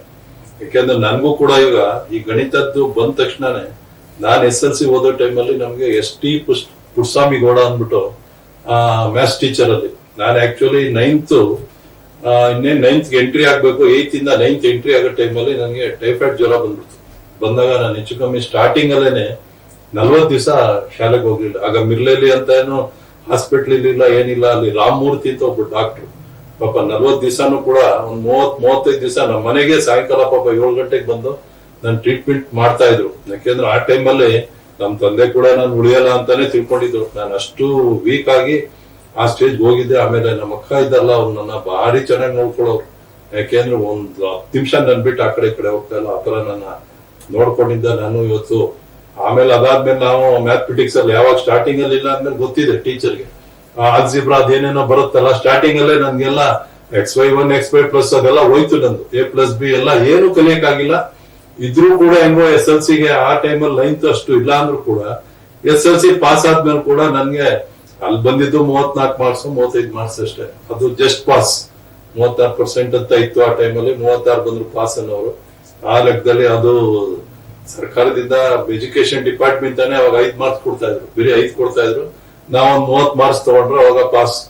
ಆ ತರದಲ್ಲಿ ಪಾಸ್ ಆಗಿದ್ದು. ಅದಾದ್ಮೇಲೆ ITS ಸೇರಿದ್ಮೇಲೆ ಅಲ್ಲಿ ಮಂಡ್ಯದವ್ರು ಶಿವಾನಂದ್ ಅಂದ್ಬಿಟ್ಟು ಒಬ್ರು ಮ್ಯಾಥ್ಸ್ ಟೀಚರ್ ನನ್ನ ತುಂಬಾ ಚೆನ್ನಾಗಿ ಇಂಪ್ರೂವ್ ಮಾಡ್ಬಿಟ್ರು. ಯಾವ ತರ ಮಾಡಿದ್ರು ಅಂದ್ರೆ ನಾನೇ ಕ್ಲಾಸ್ ತಗೋಬಹುದು ಆ ಲೆವೆಲ್ಗೆ ನನ್ಗೆ ಮ್ಯಾಥ್ಸ್ ನಲ್ಲಿ ಟ್ರೈನ್ ಅಪ್ ಮಾಡಿ ಕೊಟ್ಬಿಟ್ರು. ನಾವ್ ಇವತ್ತು ಅವ್ರನ್ನೆಲ್ಲ ಜ್ಞಾಪಕ ಮಾಡ್ಬೇಕು. ಯಾಕೆಂದ್ರೆ ಶಿಕ್ಷಣ ಸಂಸ್ಥೆಯಲ್ಲಿ ನಾವು ಓದ್ದೇನೆ ನಾವು ಇರೋದನ್ನ ನಾವ್ ಯಾವತ್ತು ಗುರುಗಳ ಮೇಲೆ ಅದನ್ನ ನಮ್ ಭಾರಗಳು ಹಾಕ್ಬಾರ್ದು. ಅವ್ರು ಸರಿ ಪಾಠ ಮಾಡ್ಲಿಲ್ಲ ಅಂತಾರೆ ಕೆಲವರು, ಅದೆಲ್ಲ ತಪ್ಪು ಭಾವನೆ. ಆಕ್ಚುಲಿ ನಾವೇ ಕಲಿಯಕ್ ನಮ್ಮಿಂದ ಆದ್ಮೇಲೆ ಆಗಿಲ್ಲ ಅಂದ್ಮೇಲೆ ನಾವು ಅವ್ರ ಮೇಲೆ ತಪ್ಪು. ಇವತ್ತು ನಾನು ಇವ್ರು 3 ಜನದ ಮುಂದೆನೂ ನಾನ್ ಚಿಕ್ಕವನೇ. ಇವತ್ತು ನನ್ನ ಏಜ್ ಅಲ್ಲಿ ದೊಡ್ಡವನ್ ಇರ್ಬೋದು, ನಾನು ಇವತ್ತು ಚಿಕ್ಕವನೇ. ಯಾಕೆಂದ್ರೆ ಅವ್ರು ಓದಿದಂತ ಪಾಂಡಿತ್ಯಗಳು ಅದು ಇದು ಎಲ್ಲ ನೋಡುವಾಗ ನಾನೆಲ್ಲೋ ಒಂದು 0 ಅಂತಾನೆ ಅನ್ಕೋಬೇಕಾಗುತ್ತೆ. ಯಾಕೆಂದ್ರೆ ಏನೋ ಒಂದು ಚಾನಲ್ ನಡೆಸ್ತೀನಿ ಅಂತ ನನ್ಗೂ ಕೂಡ ಗೌರವ ಕೊಡ್ತಾರೆ ಇವತ್ತು. ಅದು ಗೌರವ ಅಂತೂ ಸಿಗ್ತಾ ಇದೆ.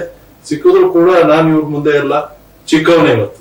ಆ ಲೆಕ್ಕದಲ್ಲಿ ಹೋದಾಗ ಮತ್ತೆ ನಮ್ಮ ಕುಮಾರ್ ಟೀಚರ್ ಕೂಡ ಅಷ್ಟೇ. ನಾನ್ ಪರಿಷತ್ ಅಧ್ಯಕ್ಷ ಆದಾಗ ನಾನು ಮೊನ್ನೆ ಕೂಡ ಹೇಳ್ದೆ ಅದನ್ನ, ಯಾವ್ದು ರಸಪ್ರಶ್ನೆ ಕಾರ್ಯಕ್ರಮಗಳೆಲ್ಲ ಅವ್ರಿಗೆ ಹೇಳ್ತಾ ಇದ್ದೆ, ಕೂತ್ಕೊಂಡೆಲ್ಲ ರೆಡಿ ಮಾಡಿ ಯಾವುದನ್ನು ಕೆಲಸ ಎದ್ದಿದ್ರು ಬಿಟ್ಟು ಯಾವ ಸ್ಕೂಲರ್ ಹೇಳಿ ಆ ಸ್ಕೂಲಲ್ಲಿ ಬಂದು ಕಾರ್ಯಕ್ರಮ ನಡ್ಸ್ಕೊಳ್ಳೋರು. ಅದೇ ರೀತಿ ನಮ್ಮ ಹತ್ರ ಆರಾಧ್ರ ಅವರು, ಮಾದೇವ್ ಅವರು, ನಮ್ಮ ಮಾಧು ಪ್ರಸಾದ್ ಅವರು, ಸೋಮಶೇಖರ್ ಅವರು, ಜಯರಾಮ್ ಅವರು, ಮಹೇಶ್ ಅವರು, ಈ ತರ ಪ್ರತಿಯೊಬ್ರು ಕೂಡ ನನ್ಗೆ ಅವತ್ತು ನಿಂತು ನಾನು ಅಧ್ಯಕ್ಷ ಆದಾಗ ನನ್ಗೆ ಸಹಕಾರ ಕೊಟ್ಟಿದ್ದಾರೆ. ಕೊಟ್ಟಿದ್ರಿಂದಾನೇ ನಾವು ಆ ಟೈಮಲ್ಲಿ ನಾನು ಮಾಡಿದ ಕೆಲಸ ಮಾಡಿದ್ರು ಅಂತಾರಷ್ಟೇ. ಆಕ್ಚುಲಿ ನಾನೇನ್ ಕೆಲಸ ಮಾಡ್ಲಿಲ್ಲ, ಇವ್ರದೆಲ್ಲ ಸಹಕಾರದಿಂದ ನಾನ್ ಕೆಲಸ ಮಾಡಿದ ಆಯ್ತಷ್ಟೇ. ನಾನು ಆಕ್ಚುಲಿ ರಬ್ಬರ್ ಸ್ಟಾಂಪ್ ಇದ್ದಂಗೆ ಅಂತ ನೆನ್ನೆ ಕೂಡ ಹೇಳಿದೀನಿ. ನಾನು ಅಧ್ಯಕ್ಷ ಇದ್ರು ರಬ್ಬರ್ ಸ್ಟಾಂಪ್ ಇದ್ದಿದ್ದ ಅಷ್ಟೇನೆ. ಬಾಕಿ ಎಲ್ಲ ಕೂಡ ಯಾಕೆಂದ್ರೆ ನಾವು 36% ನನ್ನ ಕನ್ನಡದಲ್ಲಿ ನಾನು ಸಾಹಿತಿನೂ ಅಲ್ಲ, ನನ್ಗೇನ್ ಗೊತ್ತೂ ಇಲ್ಲ ಅದ್ರ ಬಗ್ಗೆ ಕರೆಕ್ಟ್ ಆಗಿ. ಇವರೆಲ್ಲ ಇರೋದ್ರಿಂದ ಪರಿಷತ್ ಅಲ್ಲಿ ನನಗೂ ಕೂಡ ಒಂದು ಹೆಸರು ಬರುವಂತ ಕೆಲಸವನ್ನ ಎಲ್ಲರೂ ಮಾಡ್ಕೊಟ್ಟಿದ್ದಾರೆ. ಅವ್ರಿಗೆಲ್ಲರೂ ಕೂಡ ನಾನು ಧನ್ಯವಾದ ಹೇಳ್ತೀನಿ. ಯಾಕೆಂದ್ರೆ ನಮ್ಮ ಸ್ಟುಡಿಯೋಗೆ ಬಂದ್ಮೇಲೆ ನಾವು ಚಿಕ್ಕದೊಂದು ಸನ್ಮಾನ ಮಾಡುವಂತದ್ದು ದೃಷ್ಟಿ ಇದೆ. ಅದೇ ರೀತಿ ಕುಮಾರ್ ಸರ್ಗೆ ಇವತ್ತು ನಾವು ಮಹೇಶ್ ಸರ್ ಅವರು ಇದ್ದಾರೆ, ಇವರಿದ್ದಾರೆ, ಅವ್ರ ಕೈಯಿಂದಾನೇ ಮಾಡಿಸ್ತೀವಿ. ಯಾಕೆಂದ್ರೆ ಇಬ್ರು ಕೂಡ ಮಾಡಿ ಸರ್, ಅದರಿಂದ ಅರ್ಥಪೂರ್ಣನೆ.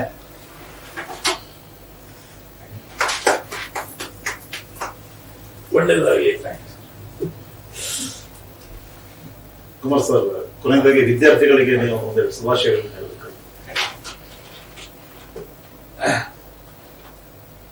ಎಲ್ಲ ಆತ್ಮೀಯ ವೀಕ್ಷಕರೇ, RCN ವಾಹಿನಿ ಬಗ್ಗೆ ನಾನು ಮತ್ತೆ ಏನು ಹೇಳೋ ಅವಶ್ಯಕತೆ ಇಲ್ಲ, ಯಾಕಂದ್ರೆ ನಮ್ಮ ಗುರುಗಳಾದ ಮಹೇಶಾರಾಧ್ಯ ಸರ್ ಅವರು ಹೇಳಿದ್ದಾರೆ. ಯಾವುದೇ ಒಂದು ವಾಹಿನಿ ಕೇವಲ ಹಣ ಮಾಡೋದು, ಮನರಂಜನೆ ಕೊಡೋದು ಅಷ್ಟೇ ದೃಷ್ಟಿ ಆಗಿರೋದಿಲ್ಲ, ಆಗಿರಬಾರದು.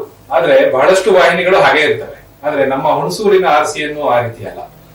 ಒಂದು ಸಾಮಾಜಿಕ ಜವಾಬ್ದಾರಿಯನ್ನ ಯಾವಾಗ್ಲೂ ತಮ್ಮ ಮೇಲೆ ಹೊತ್ಕೊಂಡು ಆ ಜವಾಬ್ದಾರಿಗೆ ತಕ್ಕಂತೆ ಕೆಲಸವನ್ನ ಮಾಡುವಂತಹ ಒಂದು ಗುಣವನ್ನ ಮತ್ತು ಒಂದು ಒಳ್ಳೆಯ ವಿನೀತ ಭಾವವನ್ನ ನಾನು ಶ್ರೀಯುತ ಸರ್ ಅವ್ರ ಕೈಲಿ ನಾನು ನೋಡಿದ್ದೀನಿ, ಸಾಯಿನಾಥ್ ಸರ್ ಅವ್ರ ಹತ್ರ ನಾನು ನೋಡಿದ್ದೀನಿ. ಬಹಳ ಖುಷಿ ಆಗುತ್ತೆ ನನಗೆ, ಯಾಕೆಂದ್ರೆ ತುಂಬಾ ಜನ ಬರೀ ಬಾಯಲ್ಲಿ ಹೇಳೋದನ್ನ ಅವರು ಮಾಡಿ ತೋರಿಸ್ತಾರೆ. ಈಗ SLC ಮಕ್ಕಳಿಗೆ ಒಂದು ಪರೀಕ್ಷೆಗೆ ಭಯವನ್ನ ಹೋಗಲಾಡಿಸೋದಕ್ಕೆ ಮತ್ತೆ ಅವ್ರಿಗೆ ಆತ್ಮವಿಶ್ವಾಸ ತುಂಬೋದಕ್ಕೆ ಒಂದು ಕಾರ್ಯಕ್ರಮ ಮಾಡ್ಬೇಕು ಅಂತ ಅವ್ರ ಮನಸ್ಸಲ್ಲಿ ಬಂದಿರೋದೇ ಒಂದು ನಿಜವಾಗ್ಲೂ ಖುಷಿ ಆದಂತ ಸಂಗತಿ. ಈ ಅವರ ಕನಸನ್ನ ಸಾಕಾರ ಮಾಡೋದಕ್ಕೆ ಸಹಾಯ ಮಾಡಿದ್ದು ನಮ್ಮ ಗೆಳೆಯರಾದಂತಹ ಕವಿಗಳಾದಂತಹ ಶ್ರೀಯುತ ಆತ್ಮೀಯ ಮಹಾದೇವ್ ಸರ್ ಅವರು. ಸೊ ಇಬ್ರು ಸೇರಿ ಒಂದು ಈ ಅವಕಾಶವನ್ನ ಇವತ್ತು ಮಾತಾಡಕ್ಕೆ ಅವಕಾಶ ನನ್ನ ಕೊಟ್ಟಿದ್ದಾರೆ. ಮತ್ತೆ ಇವತ್ತು ನನ್ನ ಮಾನಸ ಗುರುಗಳಿಂದ ನನಗೊಂದು ಪುಟ್ಟ ಗೌರವವನ್ನು ಕೊಡಿಸಿದ್ದಾರೆ. ಇದು ನಿಜವಾಗ್ಲೂ ನನಗೆ ಬಹಳ ಖುಷಿಯನ್ನ ಕೊಟ್ಟಂತ ವಿಷಯ. ಸೊ ಇದೇ ರೀತಿ ನೀವು ಒಳ್ಳೆ ಕೆಲಸಗಳನ್ನ ಮಾಡ್ತಾ ಇರಿ ಸರ್. ನಾವು ಯಾವಾಗ್ಲೂ ನಿಮ್ಮ ಜೊತೆಗೆ ನಾವು ಬರ್ತೀವಿ, ನಿಮ್ಮ ಕನಸುಗಳ ಜೊತೆ ನಾವು ನಡೆಯುವ ಪ್ರಯತ್ನವನ್ನ ಮಾಡ್ತೀವಿ ಅಂತ ಹೇಳ್ತಾ ಎಲ್ಲರಿಗೂ ಧನ್ಯವಾದಗಳು. Thank you.